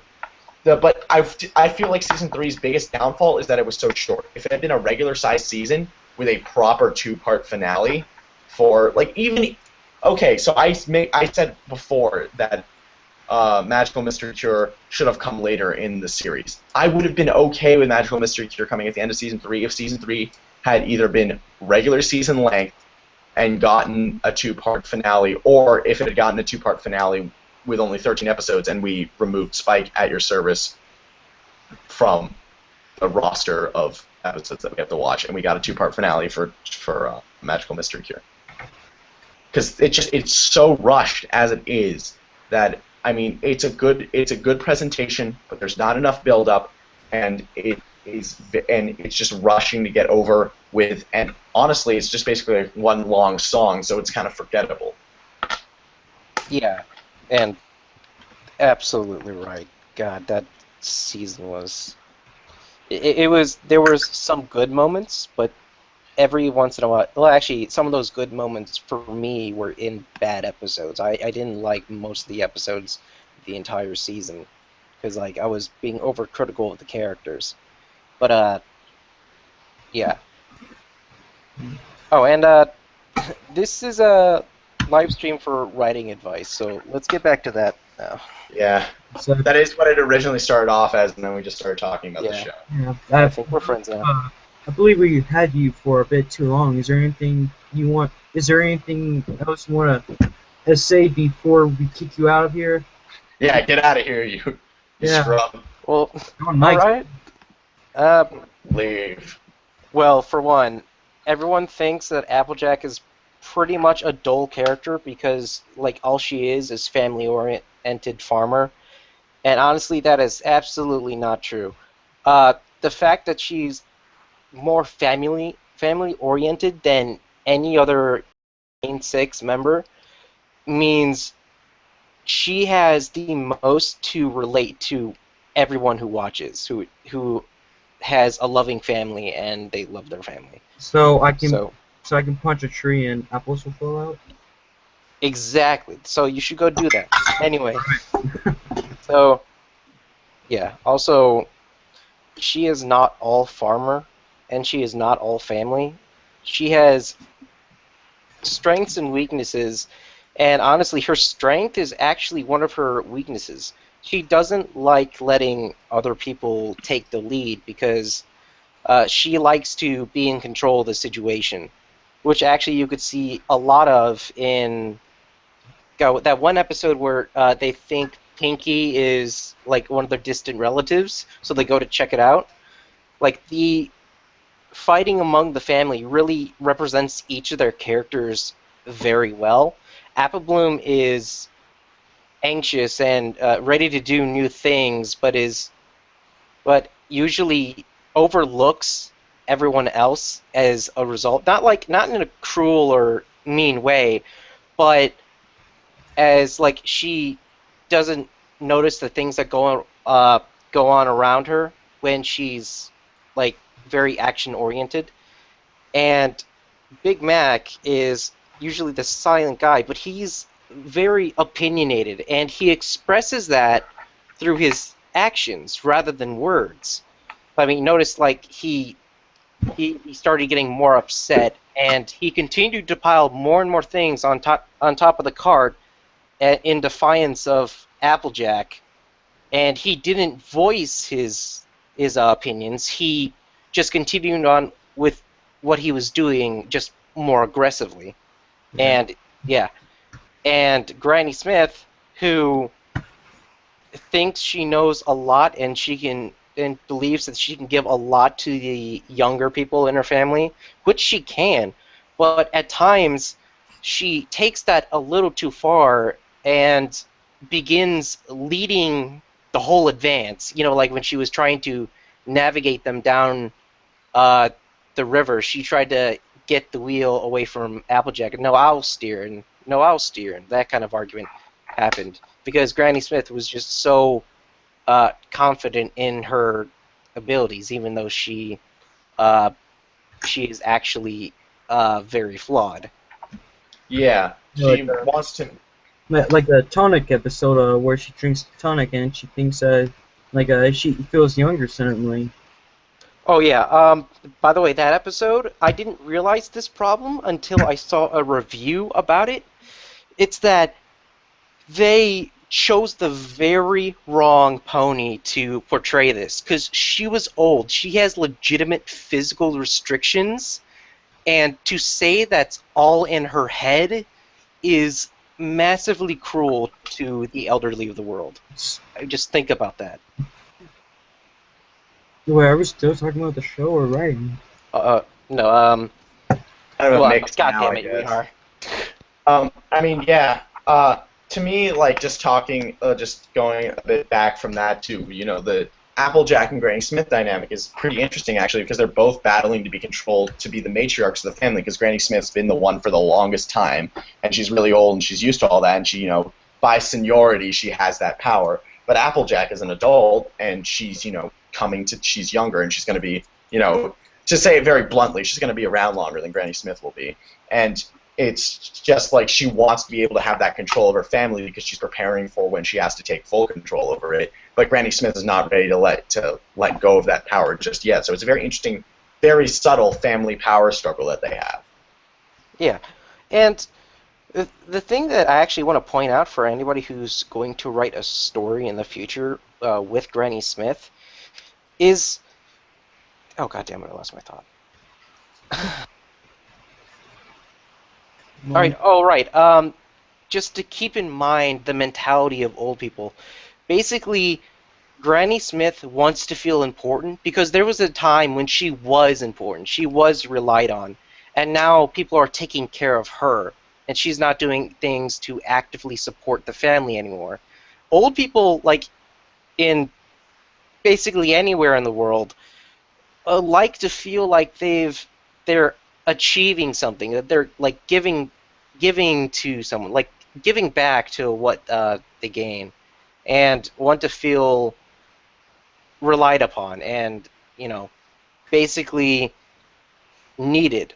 But age is kind of a big restriction there, so they can't really do the things that they want to do. So Granny Smith, as a side effect for this, she tries to do helpful things when she physically can't, and that's kind of something that we should probably take away from this because it could help develop characters in our stories and whatnot. Someone's probably going to mention Slizzle.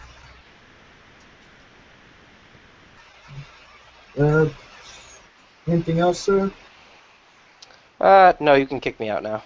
All right, get out! Thanks for showing up, though. You did deliver quite a lot of interesting conversation. So, Yeah. All right. Thanks Thanks for allowing me to be in here. Bye-bye. Bye. Well, he was better than I anticipated. Yeah, I mean that sounds kind of mean, like in hindsight. But I mean, no, he was very he did provide very intellectual and very detailed comments, and he was a good conversation piece. I enjoyed that. Oh, we got a question from Flutter Priest, who is one of my friends from FinFiction, who also writes a lot of stuff for 4chan for /MLP. He says, on the topic of episodes, which episode in the series, if any, do you feel was poorly written and why? I think that we did cover that a little bit, but I mean, like, I guess we can go into more detail because we were just basically going over any episode that we felt had issues, but like ones that we actually feel were like really poorly written, I guess is what he's saying. I feel like one of the most recent episodes, the Yak episode, the party. Yeah, I like that episode. But I only watched it once. I usually watch the episodes twice. But I've had Pinky being the main character of that. Oh, no, that's incorrect. I have no idea what I'm talking about. I'm sorry. Forget everything I just said. The problem with Party Pooped was that... Wait, hon. Yeah? I think you just went off for a moment. I was talking there, and I think your mic just went down for a moment. Oh, okay. Well, then whatever. It's good that they didn't hear what I said then, because what I said was just utter nonsense. Okay. Well, you might hear it because this happened before, but I was using a friend's laptop at the time. But all right. Are there? All right. The issue. Cole also may be joining soon. All right. Cool. The issue with Party Pooped was, for me at least, that Pinkie Pie was doing the completely wrong thing, and that the messages were completely just everywhere, and that the Yaks didn't actually need to be a part of the episode. The Yaks were completely superfluous and kind of annoying. What Party Pooped really should have been was it should have been a Pinkie Pie version of the Applejack episode Applebuck season, basically, where it's just Pinkie Pie's feeling overworked and overwhelmed by the partying abilities and her party skill, and she's just trying to overcome. She's trying to overcome that feeling by doing it in the wrong way, in the similar way that Applejack did in Applebuck season. And I feel like that would have been a stronger, more dynamic episode than just some random inclusion of yaks who just talk really who are just really self-entitled, spoiled brutes. Well, they really like their homeland, and so if they see anything that's not from their homeland, they kind of tend to freak out. I think this episode plays a lot in, I guess, homesickness, I guess you can say.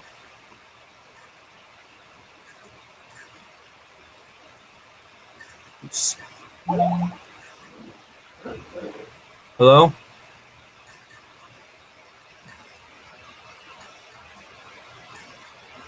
Hello?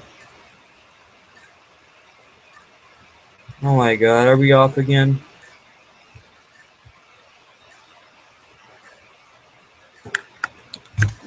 Oh my god, I'll reconnect.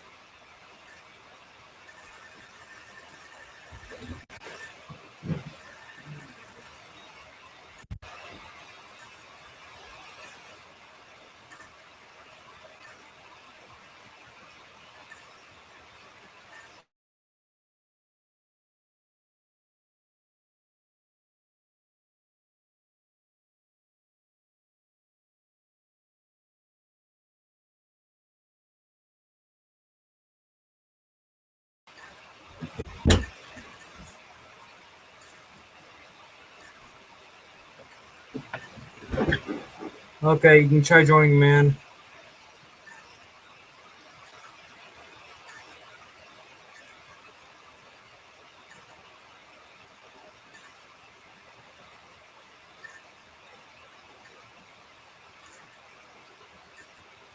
Just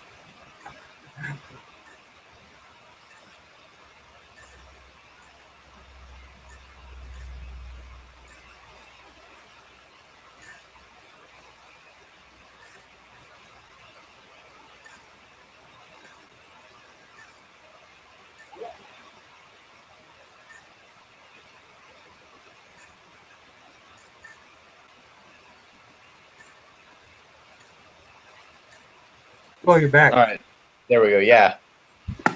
All right. Yeah. So just to recap, yaks were pointless.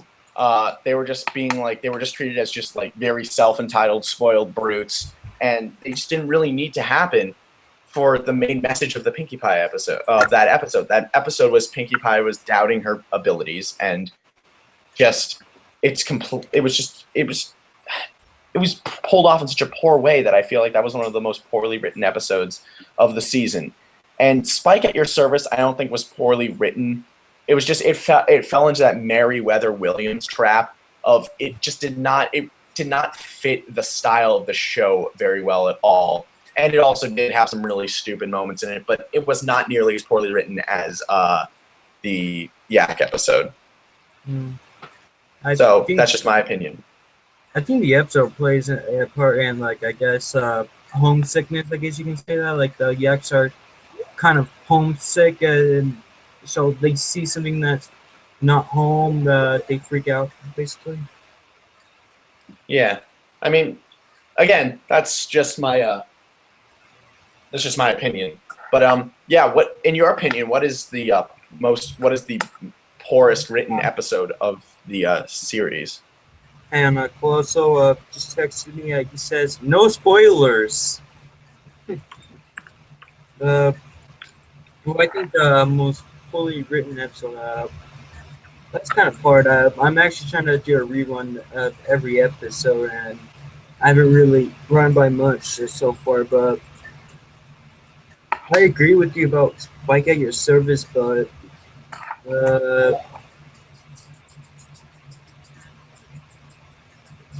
season 3 finale, I didn't like that either.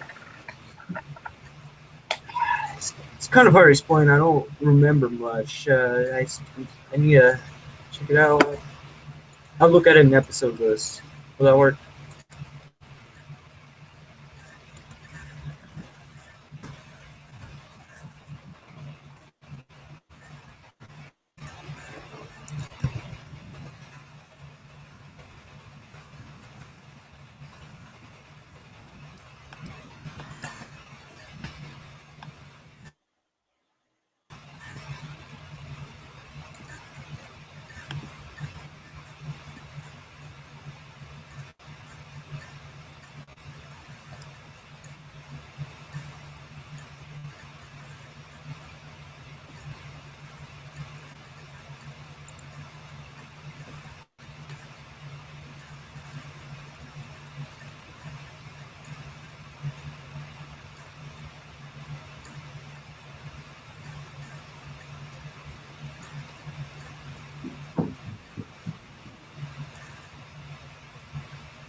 I normally don't like the Applejack episodes or the Spike episodes, but I guess I would just have to say the magical mystery here. I guess Yeah. Why do you think like just elaborate a little bit? What do you think really was just poorly written about it? season 3 episode, the season 3 final. Yeah. Like what specifically was poorly written about it? Like what? Well, a lot of things. The fact that they just straight up turned it into a musical instead of trying to fit one in.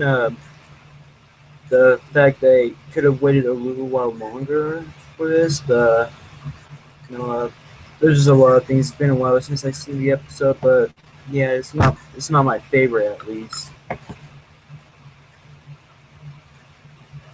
All right. Um. Oh yeah, it's also kind of one. Yeah, it's kind of one of the cheesiest. Yeah, that is true. I do agree with that for certain.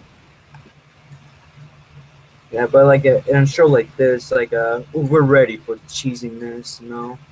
Yeah. Like really, that's Bio brought up a good point. He said that some of them made him feel really uncomfortable to watch. Yeah, like the original, there's one or two episodes in the original two seasons that made me a little bit uncomfortable to watch, but not to the level that season 4 and honestly some of season 5 is really just uncomfortable for me to watch too. It's because I don't know what's missing, but I feel like something is, and it's not going to stop me from watching it. And even though I know I'm alone in my room and no one can judge me for watching the show, it's just there's something about it that just makes me feel like there's something uncomfortable. There's just like this weird awkwardness to some of the episodes in the newer seasons, and I haven't figured out what it is yet, but I know it's there.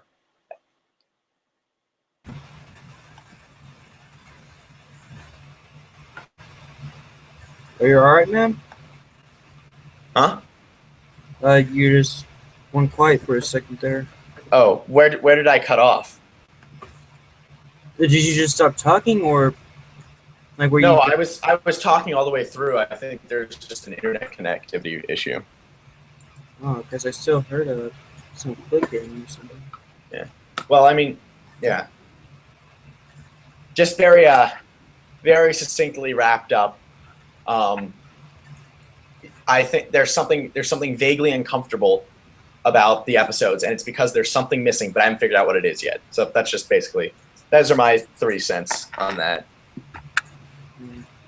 No, I So think we yeah. should get back to the topic of writing. Why don't we just discuss our own stories?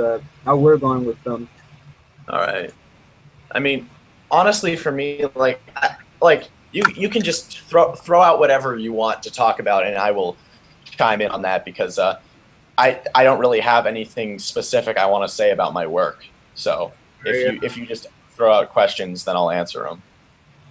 I must be talking about my writing process and the ideas I normally come up with. You know, All right. I'm not really into asking questions unless I know for sure I don't know it. Okay. Yeah. So basically, like, Colossus having a bit of trouble. Hang on. Uh, he says I sent him the link to the thing, but apparently it's not working for him. When I sent you the link, what did you have to do? Because he says it just shows the video.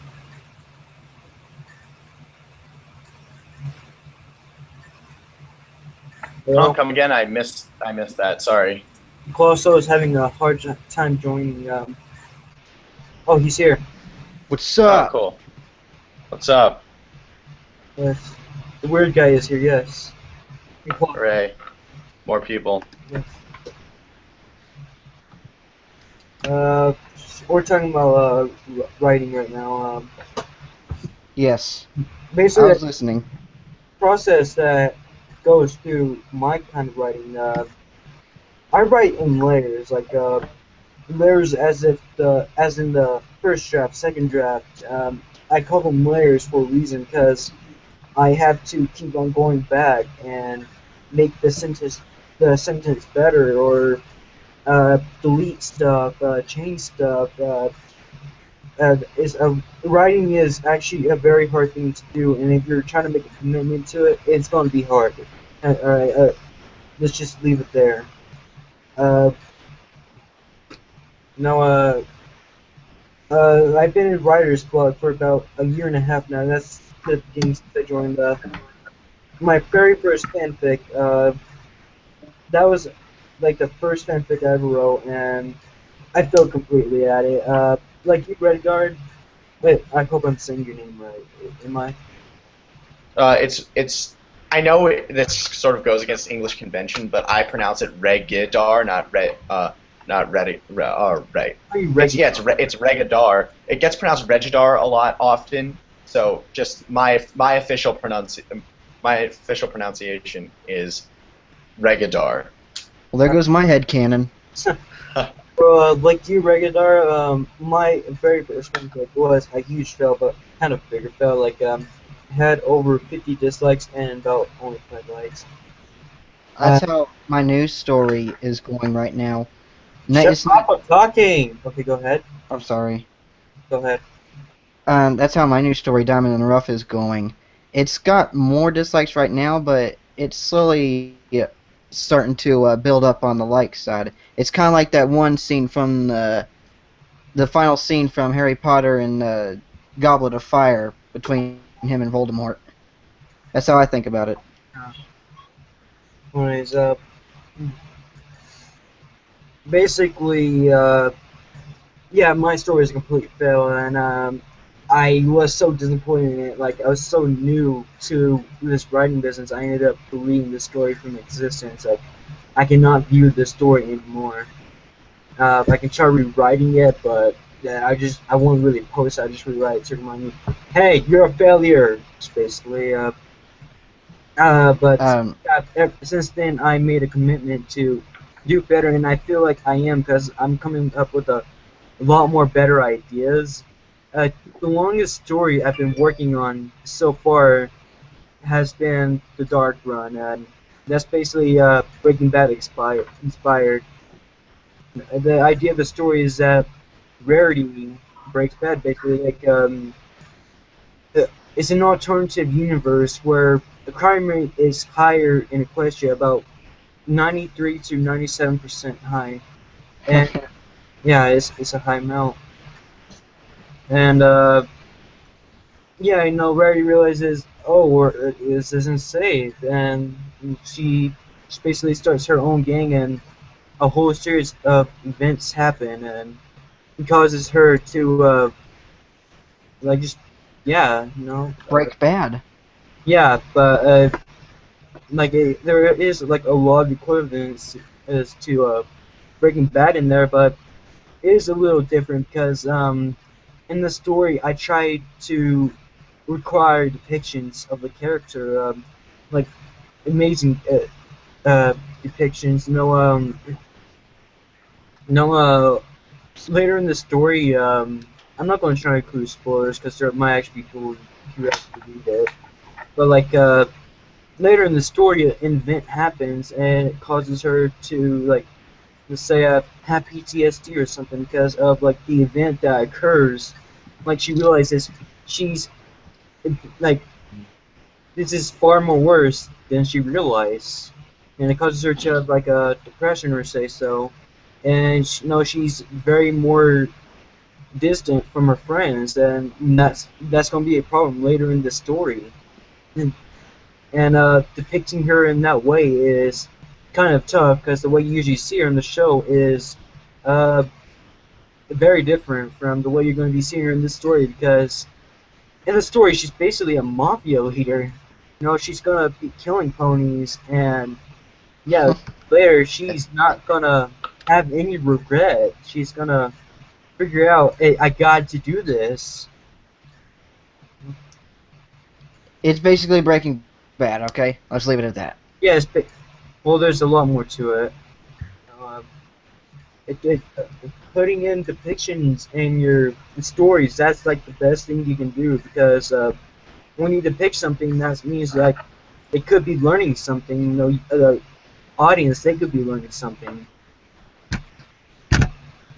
Yeah, I mean, like, just to sort of deviate from this a little bit. I mean, like, with the whole upvote downvote like being poorly received when you first come out. I mean, when you're to just for me personally, I think that if you like, I checked out your story, Colossus, and I mean, I don't see anything inherently wrong with it right away. Just that it might just because of what it is, it might not be a story that a lot of people are going to like because of Yeah. the content.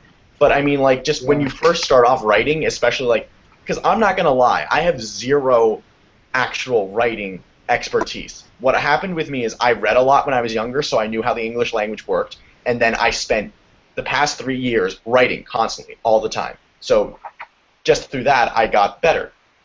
But to start off, it's always a bad idea, to me at least. If you are just starting off with writing and you don't feel confident in your ability, it's always a bad idea to start off with a very daring, risky, edgy story, because oftentimes if you don't know how to write very well, or if you're just starting off with writing and you don't have it down yet, like I did this a ton, and I wrote really out there, violent, edgy stories that had really just like all this content that I did not know how to handle correctly because I wasn't used to writing, and my stories got downvotes because of it. So I think it's really a good idea to wade into writing first. Like you start off with like like a little fluffy, cuter stories, and then as people are able to point out the issues with your fix, and that's always something that you have to keep in mind, that if somebody's not being a giant asshole to you about it, like they're saying your story sucks, you should just delete it, like Mithril Moth will often post. And if somebody gives you an in-depth critique on why your story has issues and how to fix them, you have to listen to that. You cannot get so caught up with your work that you just completely ignore people's advice, because even though it hurts sometimes to see your work get torn apart, that will help you. And remember, even if you feel like you failed, failing is better than succeeding in a way, because at least you can learn from failure. You don't really learn from success. I don't really think I Um, feel like I failed.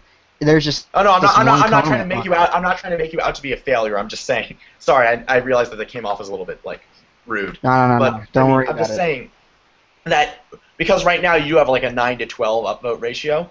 Like you can Yeah. improve these by. What happened with me is that after I learned to not write such outlandish, edgy stuff, and I wrote a lot of like more like cute, like more like less offensive, less hard, like a less challenging fix, so that people were attracted to my stories. And then when I did write outlandish things, I had a group of people who were willing to accept them because had written them. Yeah. So it's like just you have to like sort of soften the impact by showing people, hey, I don't just write this kind of stuff. I write other things too. And That also, it's that's good. Like, sorry. no, Go go ahead. on. What you were gonna say? That's what I was thinking. Like, my stories are pretty much gonna be like all around, so for everybody to read, not just that. And this story really didn't have any special inspiration. I just woke up one morning. I was tired. Just like, hey, that sounds like a pretty good story to me, anyways. Maybe I'll write it down. And I got scolded by somebody in the comments that it was like the eighth fic on the site named Diamond in the Rough, and he gave me a 1 out of 10 ratio score of originality. I think I responded to it pretty well. I mean, yeah. I mean, like just commenting on the name of a story and just saying, "Oh, that's not original." That's just stupid. There are a lot of people who I pretend to know. be actual reviewers who just are not. They're just not actually reviews. Like to be completely honest, and they're who are just would rather see would laugh at people's pain. And I recently posted a blog about that, and I got a lot of flack for it. And to be fair, the blog that I posted was not very well written. I wrote it because I was angry at those people, and I wasn't thinking clearly, and I didn't present my side of the story very well. But I will stand by my opinion that there are too many people who pretend to be reviewers and just hate on people, like just like I'm not one who's really just like, oh yeah, screw the haters, do what you like, because I feel like the haters actually do have something to say if it is presented in a very poor way. But I do believe that there are like these kind of reviews that a lot of people do on this site are just for the purpose of picking on somebody who's not very good at writing and feeling superior to them. Oh, So I have no woes that I'm bad at writing. I mean, I've got a pretty good grasp on the English language. like, and there's The way honestly I there is no shame in being poor at writing. It just means you have to keep working at it. And if you recognize that you are not decent at writing yet, just keep working at it and realize that you can always improve. I mean, I'm not going to say I'm a bad writer, but I'm not going to say I'm a good writer either because I have very little life experience. You know, I haven't even finished high school yet, and all my I experience only comes got from one just writing thousand pony people. stories. So yeah, I mean, Now, I want to say something real quick. To all you reviewers out there, the more wannabe ones, basically, like the ones who focus on the small fanfics, I'm actually a critic in training. Like, I train myself to be a critic, and by training myself, I'm actually getting better at it. And I see that a lot with reviewers that they're not actually trained, they're not practicing, they're just going right in. They're not they're not giving good stories a chance. They'll review good stories and give them a bad review, or review a bad story and give them a good review, and they'll normally bash them in such an asshole sort of way, basically. So my tip to you is pay attention to the higher critics first. Like the more you learn from them, the more you learn for yourself about how to depict the plot better, how to see the story as more original. yeah. I mean, honestly, I think people overuse wanting to be original too much, and I used to be one of these people. I used to think this, but now I have modified my opinion. I think that it's much less being original than it is writing a good story. Because I realized the fics that I claim I didn't like because they weren't original, I didn't actually like because they weren't original. I liked because I didn't like them because they weren't good stories. So I mean, you can write a Fallout Equestria side story, even though I personally won't read it because I'm not a fan of Fallout Equestria. Um, as long as you make it a good, compelling story, there should not be a problem with that. I mean, my biggest issue with like the leagues of humans acting villainous and the displaced fics that are around everywhere is that they are all the same story, and none of the stories are good. So it's not even a fact that it's not original. Although I personally think if you're going to be writing a pony story, at least write something that you feel is like a good like a story that is going to mean something to you, or you're going to have fun writing instead of just a story that will get you views because it belongs to a large group. Um, it's just like none of all these stories are the same. There's this random Resident Evil 4 crossover, and then you end up in Equestria as your favorite character, and then all the ponies hate you. That is literally every single story. There's no change whatsoever, and it's just I am tired of reading those things. So I don't read them personally, but I mean, I'm tired of seeing them because there's no diversity. Uh, But that's what gets the most views, is like stories like that. yeah. Yeah, because Because people people don't like want to them a lot. challenge themselves. Yeah, they want to. That's why we have a lot of the same type of music playing on the radio over and over and over again. Is because people don't want to challenge themselves. People like what they're comfortable with. One of the best one shots I actually read recently is I think it's called The Main Makes the Mayor. Have you guys read that? I Mm, could. I mean, I don't think so. I have read a lot of stories though, so I might have at some point, but I might not remember it. It's actually it's actually a one shot and it's a good fic that I read since a while. Like Who's the author? I I actually forgot. I think I have the story on the track or on favorites. I'm not sure, but it's basically a comedy. I say basically a lot, but it's a comedy, and let me get to it. So yeah, it's a comedy, and it's about Twilight wants a flowing mane like Princess Celestia and Princess Luna, because hmm. her mane was half destroyed by an egg beater that uh, Pinkie Pie got her. But it's a very creative story actually, because at one point in the story, like the author actually had someone make a newspaper for him. They actually had an artist draw a newspaper, and he put that newspaper in the story. Um, so yeah. Yeah, let me That's pretty cool. let me view the story and I'll be able to tell you more about it.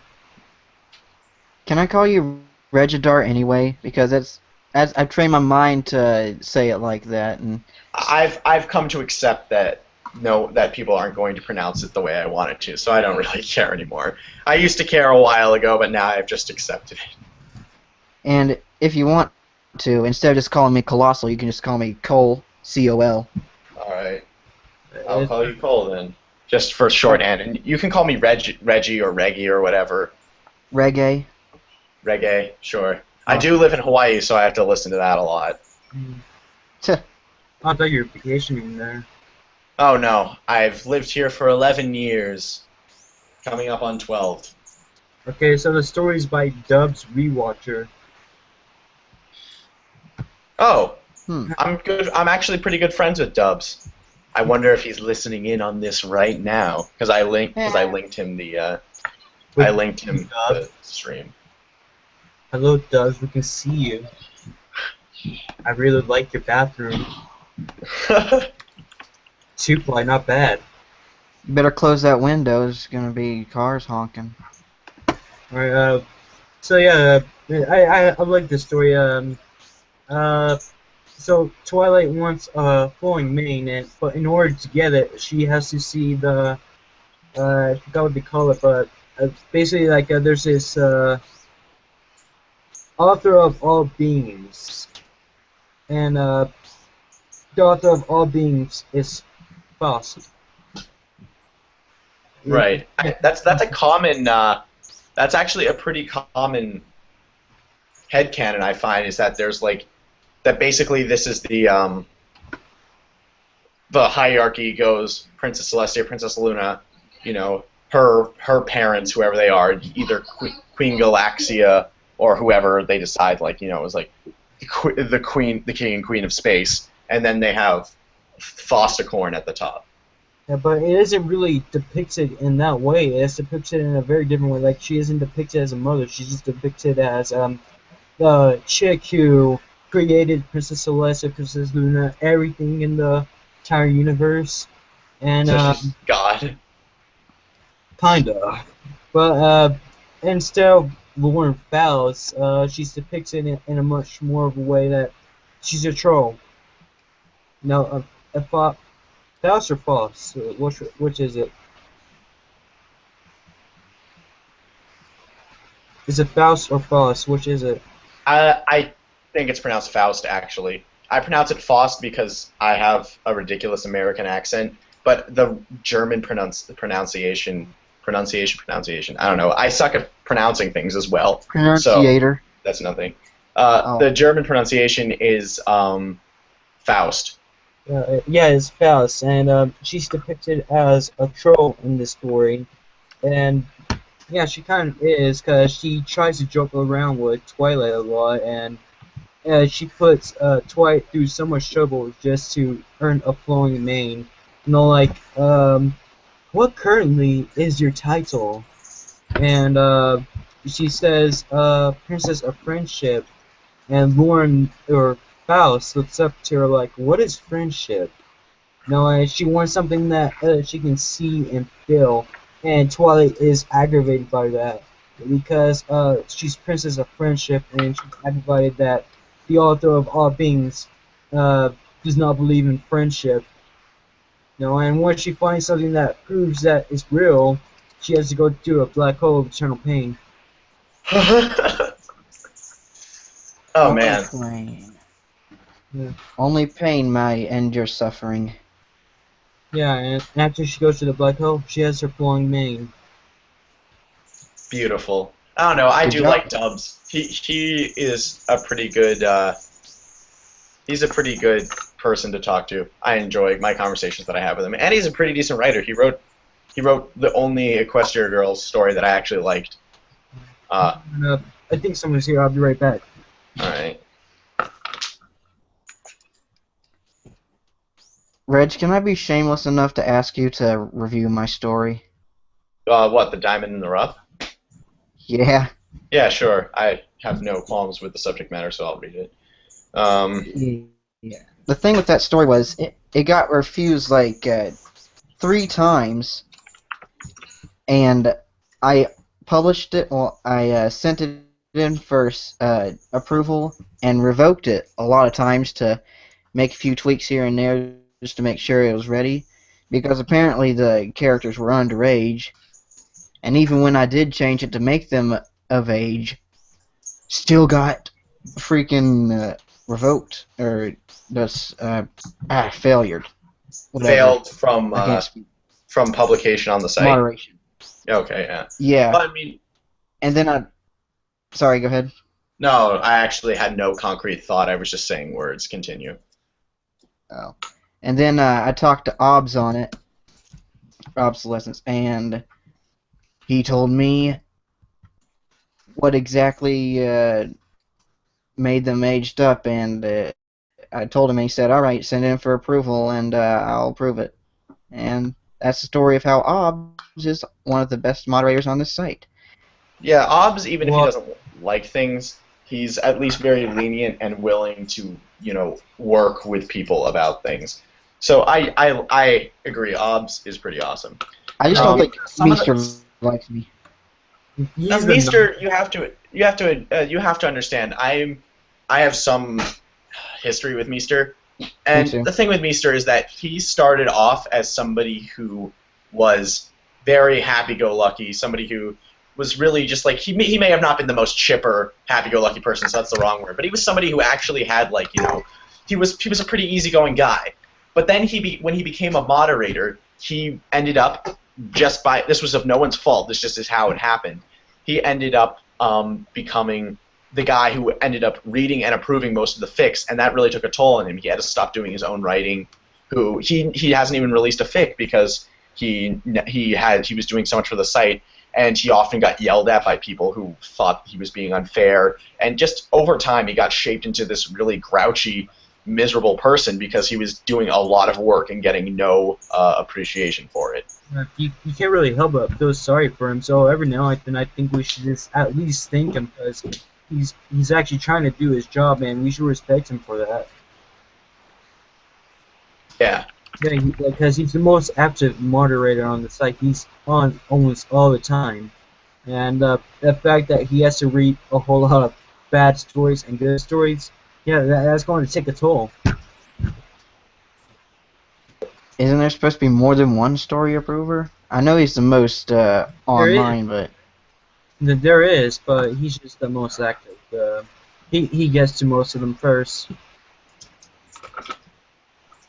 My first story that was approved, this is actually my very first story, the one I mentioned a while ago, that one was approved by Obs. If it got approved by anyone else, it probably wouldn't have made it, because Obs, he's just a nice guy. Oh, Cole, the dude Yeah. who was on the live stream earlier, Biochemical Wolf Gear, is going to be reviewing Diamond in the Rough. So, Oh my god. who's that? Who's that? I'm scared. oh, he's just like, I don't know. He just sent me a. I don't have your Skype or anything, so I'm just gonna send you a private message on FimFiction that contains his review because he sent me the review over Skype. It's honestly not that bad, but just like prepare yourself for a little bit of a, it's detailed. I know it's not the best fic on the site, but I think it's not to I mean, sound. it's not a but- mean-spirited review. He's writing it out of a genuine attempt to help you. I can So I'm just I can take constructive criticism. I can't take the story sucks. yeah, because, I just don't what's bad about it? I just don't think that helps anyone. Yeah, you're Colossal Paradox, right? Yes. All right, Like this cool. Send guy me on a here that message. said that it was for my originality on the story's title. I think I handled it pretty well. I said, "Thank you. I pride myself on my unoriginality," as a sarcastic retort. And then I said, for future reference, don't judge a story on its title. Judge a story on its story. My comment got 2 votes and 1 down vote. I wonder who that was from. And the guy who said the message got 2 down votes. And I didn't even click on the down vote thumb. So Oh, I by guess the way, people ignore saw in my view. I made an error, Cole. Ignore the thing that I just sent you because I didn't actually read the review. I just thought that he sent me it, so I just copied and pasted it. That actually wasn't the review. So whatever I sent you, it was just him talking about his opinion on writing. So I mean, Oh. you can read it. It's nothing offensive. It just doesn't make any sense, and it's not a review of your story.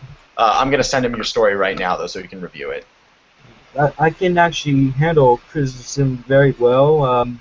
I actually didn't learn to take a hate from the Burn community. I actually learned it from watching PewDiePie, but I was new at the time when I watched it, and that was just last year. Over time, I learned, hey, it's pointless to argue with people. I do. And, Hold on. they don't like what I like. That's all right. So yeah, I Um, just yeah, I mean, I've got to hop off now. I've got some stuff to do in real life. But thank you for having me on the stream. all right. I It goes really to enjoyed well. talking to you guys. How Dude, come everybody sounds better than me?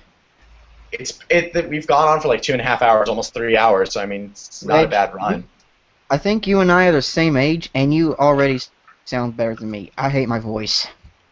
I don't know. I just have a naturally very deep voice, and it kind of sucks because I make music and I sing too. But I'd much rather be a tenor than a baritone because I like the way tenors sound better. But I don't know. They're- I really can't I don't know. give an accurate description as to why it is. It just is. Yeah, there's more I was hoping to talk about, but I suppose we can do that another time. It's good having you, man. Yeah. You Yeah, should, thanks for being on. Yeah, Oh, thanks for Do it having me. again. Yeah, Let's do it same. again. All right. We overlooked one of Flutter Priest's other comments that he said the downvote discussion is interesting. It creates an environment where popular is typically what people want to read. My question is, how do we present stories that people need to read? Something that will change the way that people think and move the fandom. I'm just going to give my 2 cents on that really quick, and then I'm going to drop out of the call, and you guys can discuss that. I think that really it's very difficult to create a system that is based on what people need to read because with actual literature, it's still just people's opinions. Like, people say that you need to read Catcher in the Rye because it's a very important story, but I read Catcher in the Rye and I thought it sucked. And I'd rather I mean, read Game of Thrones. it just goes to show that you should really read what you want to read, and you should I guess you should read the stories in the fandom that are very important and inspired people. Like, even if they aren't necessarily the best stories, ones that are very like ones you ask around to people and talk to them about what stories inspire them to write, so that you can find out what if it will inspire you to write. Like, I'd say Background Pony is a very important story to read because even though it's a huge just mountain of text, it's still a very solid story and is one of the best stories that I've ever read. There are some others. If you're writing comedy, I would suggest checking out stuff by The Only or the many origins of Scootaloo by Defender 2222, which was one of the first stories that I read in the fandom, and it was very funny, and I liked it a lot. I mean, I'm not sure I'd like it the same now because I read it when I was 14, but it inspired me a lot to write. So I mean, just in terms of what stories you need to read, I would just get people's opinions on what stories really drove them to want to write, and that's the kind of thing that I would talk about. All right, guys, thanks for having me on. If I could come on again, that would be great, and I would definitely not say no. I gotta drop I'll out. come back again. We might try to figure it next week because there's still a lot of things we cover, so we might do the same thing next week. All right, As cool. long as it's around 3 o'clock. Next week Thursday, I actually will be back in school because my summer vacation's almost over. I'm actually thinking So- of If I it's got on back a, in school. if it's on a weekend, that would be better for me. Yeah, the me original too. time was on Saturday, and so I'm thinking of putting it on Saturdays again, but I don't have school till 2 weeks from now. So My school year started today after a whole 6 weeks and 6 days of summer vacation. Woo! Yeah. I feel blessed now. I got 11 weeks of summer vacation. I got a full summer apparently. Yeah. Freaking snow days. June to the end of July. I mean, to the end of August, I guess. August 18th. Anyway, thanks for having me on. My mom's probably going to break down my door right about now. I'm home alone. So I'll hope to be on the next podcast. I mean, podcast, whatever. Live stream, same thing. All right, thanks, you Same guys. difference. Let's See you later. man. All right. Then there were two. Uh, I actually Just- might have to get off soon too. Huh? I actually might have to get off soon too. going into 3 or however long. I hope he doesn't forget to send me that message with the review. Huh? I meant to ask him about that. About that person that was reviewing my story. I hope he doesn't forget to send that to me. Yeah. I really wasn't expecting to fight Regidar at first, but I decided, I want to. There's like a lot of people who are having show out there, so I kind of want to help them. So I decided to just invite him in because he's more experienced than both me and you are.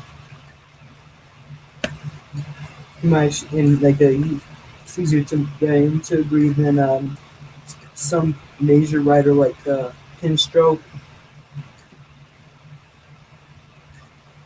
Yeah.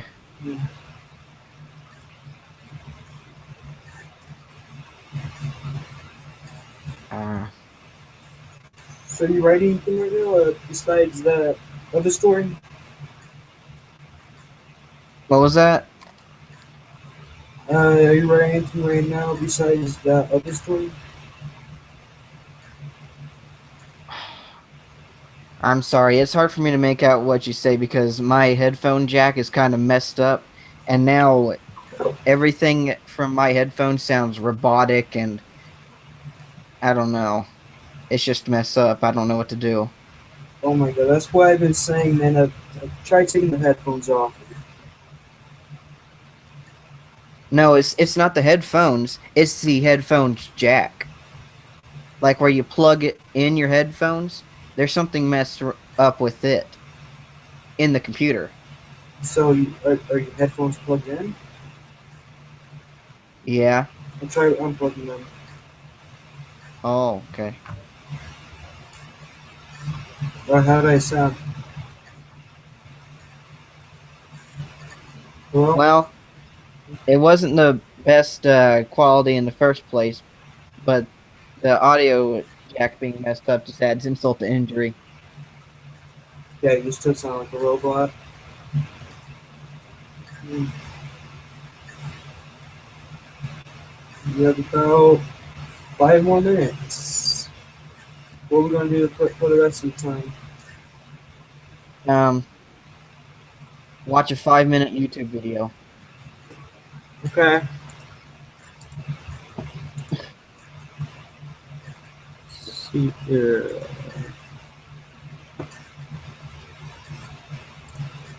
I'm watching a lot of this.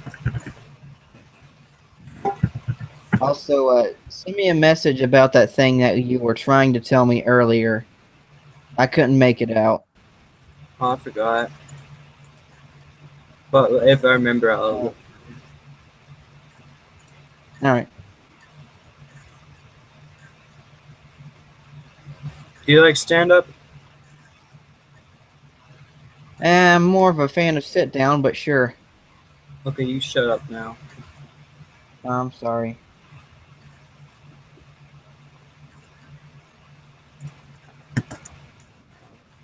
This is my last year of high school. I don't think I'm ready for college.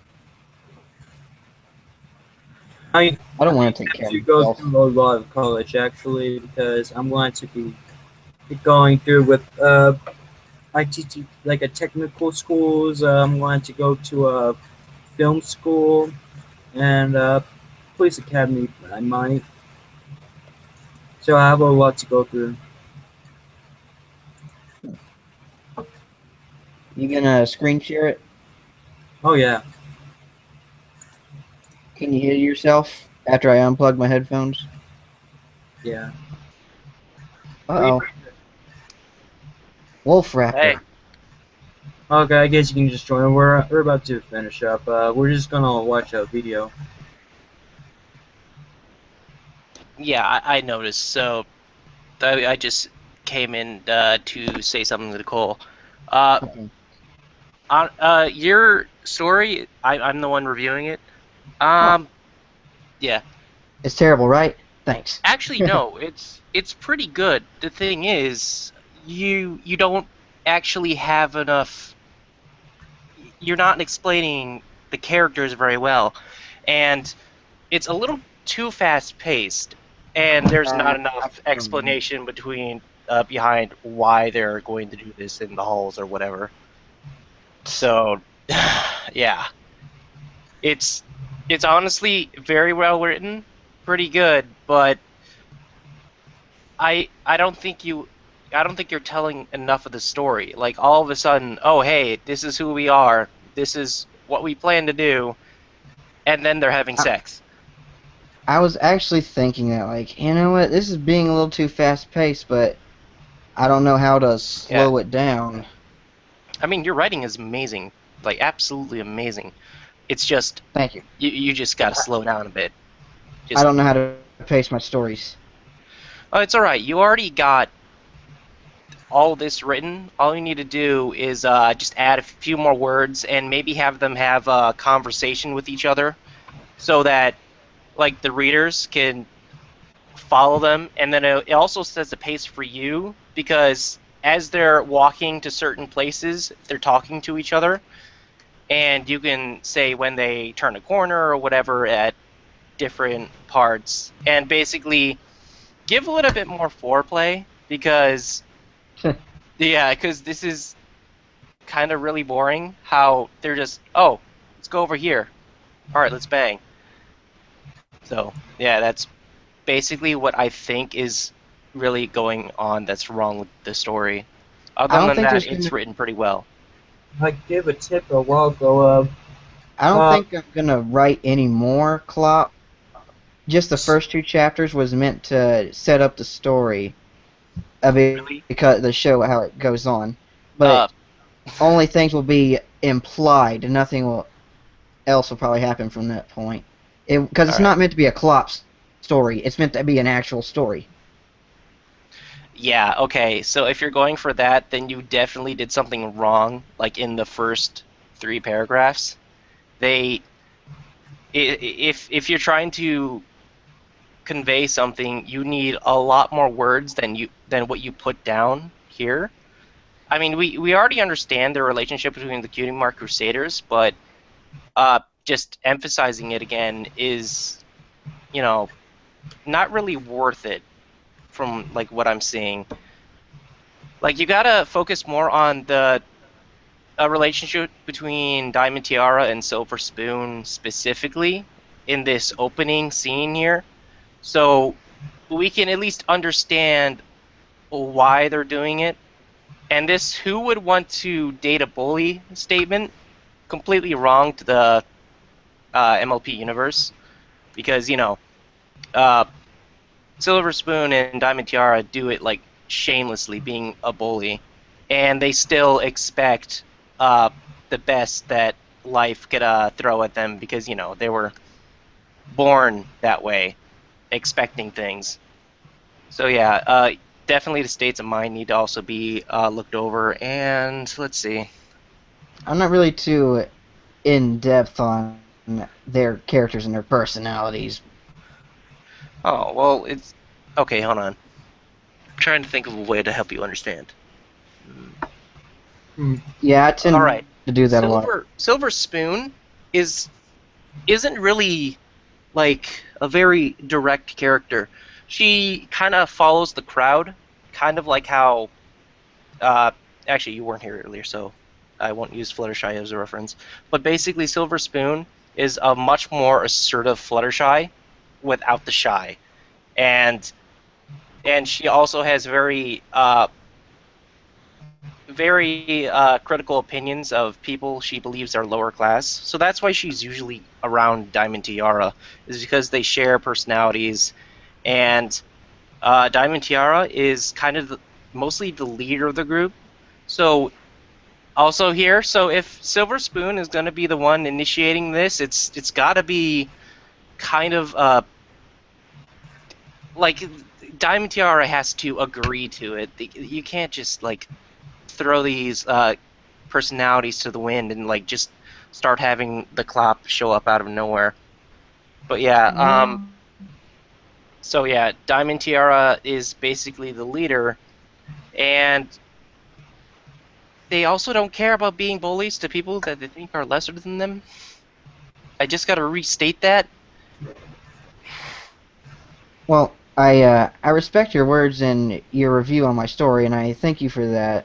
Hmm. Seriously, this is actually helping, but isn't that what fiction is about? Like, just go crazy with whatever your imagination Well, It's has. absolutely true. Although the you can difference go. between making dragons suddenly appear in the sky and having an ancient ritual cause the dragons to suddenly appear in the sky There's got to is be some sense to it. is Yeah. yeah, basically that. And you don't have enough backstory as to why they've become this kind of friendship, the friends with benefits thing. So you need to like explain that a little bit more in the beginning, and then you start uh, getting into the club. That's actually what I mean by saying that you don't have enough foreplay. There's not enough explanation, not enough story to make us really invested in the club. It's just, oh hey, they're doing this. Club. Yeah, that's Wow. yeah. All I right. guess that's why they have reviewers and stuff, Hmm. because I would have never seen any of this. Yeah. Other than that, you have amazing writing ability. Yeah, Thank that's you, the thing. English class. You have potential. You just need to throw yourself out there. You just need to make that commitment.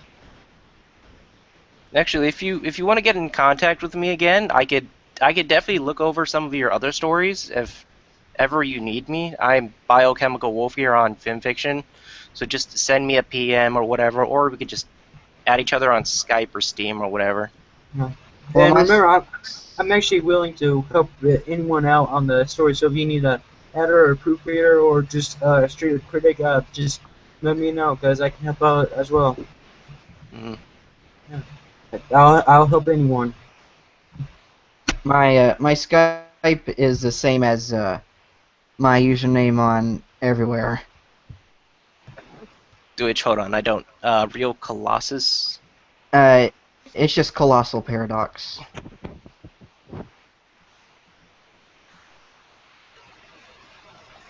Huh. Oh, Make sure Colossal it's Pair. the L, not the IL. Okay, well, there are two that I think are the exact same person. Uh, Yeah, I wanted to be AL, not IL. That was a misprint. Even though the A and the I are on two uh, different sides of the keyboard. does Crab Orchard mean anything to you? What's that one on? Because there are two names with Colossal Paradox actually, and I think they're the same person, but I don't know if you ditched one of them for a different Skype account. Are they both spelled the same? Yes. Does one of them have a space in between it? No. Oh. I'll just add both, I guess, And or I'll that send you. one. All right. Do you see that? Let me see. Yep, I got it. All right. Cool. Okay. That's that. I'm gonna head off. So, sorry for just interrupting you. You guys really didn't have very much to do there. No, don't worry. You're the best boyfriend I've ever had. I can All say right. that. All right. Bye bye. All right. Thanks for the review. I'll try Mm-hmm. and make some changes. All right. Alrighty. Be sure to read that review too. So. Yeah. Mm. Because he's gone now. Uh, Do you want to watch the video or do you want to leave? We have time for Well, video. I think that was a pretty good way to end this stream off. All right. So I guess we'll see you next weekend. Yes. Probably a Saturday. We'll be able to. That might affect our chance of getting BW in for once, but hey, we might be able to get DJing again at least. Because weekdays don't really work for me now, because school. Yeah. We can't really do after school either because busy. Yeah. So yeah, the new time everyone is Saturday. Yeah. Do you want it to be the original time, 9 a.m. Central Time? Jeez. Yeah, it is kind of. All right. So what do you think? Should it be the original time? I didn't even know what the original time was. Well, when we first started out, it was on a Saturday at 9 a.m., 2 hours and a half before uh, the new episodes would premiere. That's the original. That was the original plan for these live streams, but now I just basically give advice. We are now selecting themes for the live stream. I just started that. Every week we have to talk about something new, something that can help other people, just something that's useful. All right then. Yeah. Well, I'm gonna get off here. All right, see you, man. See ya. All right, I'm all alone.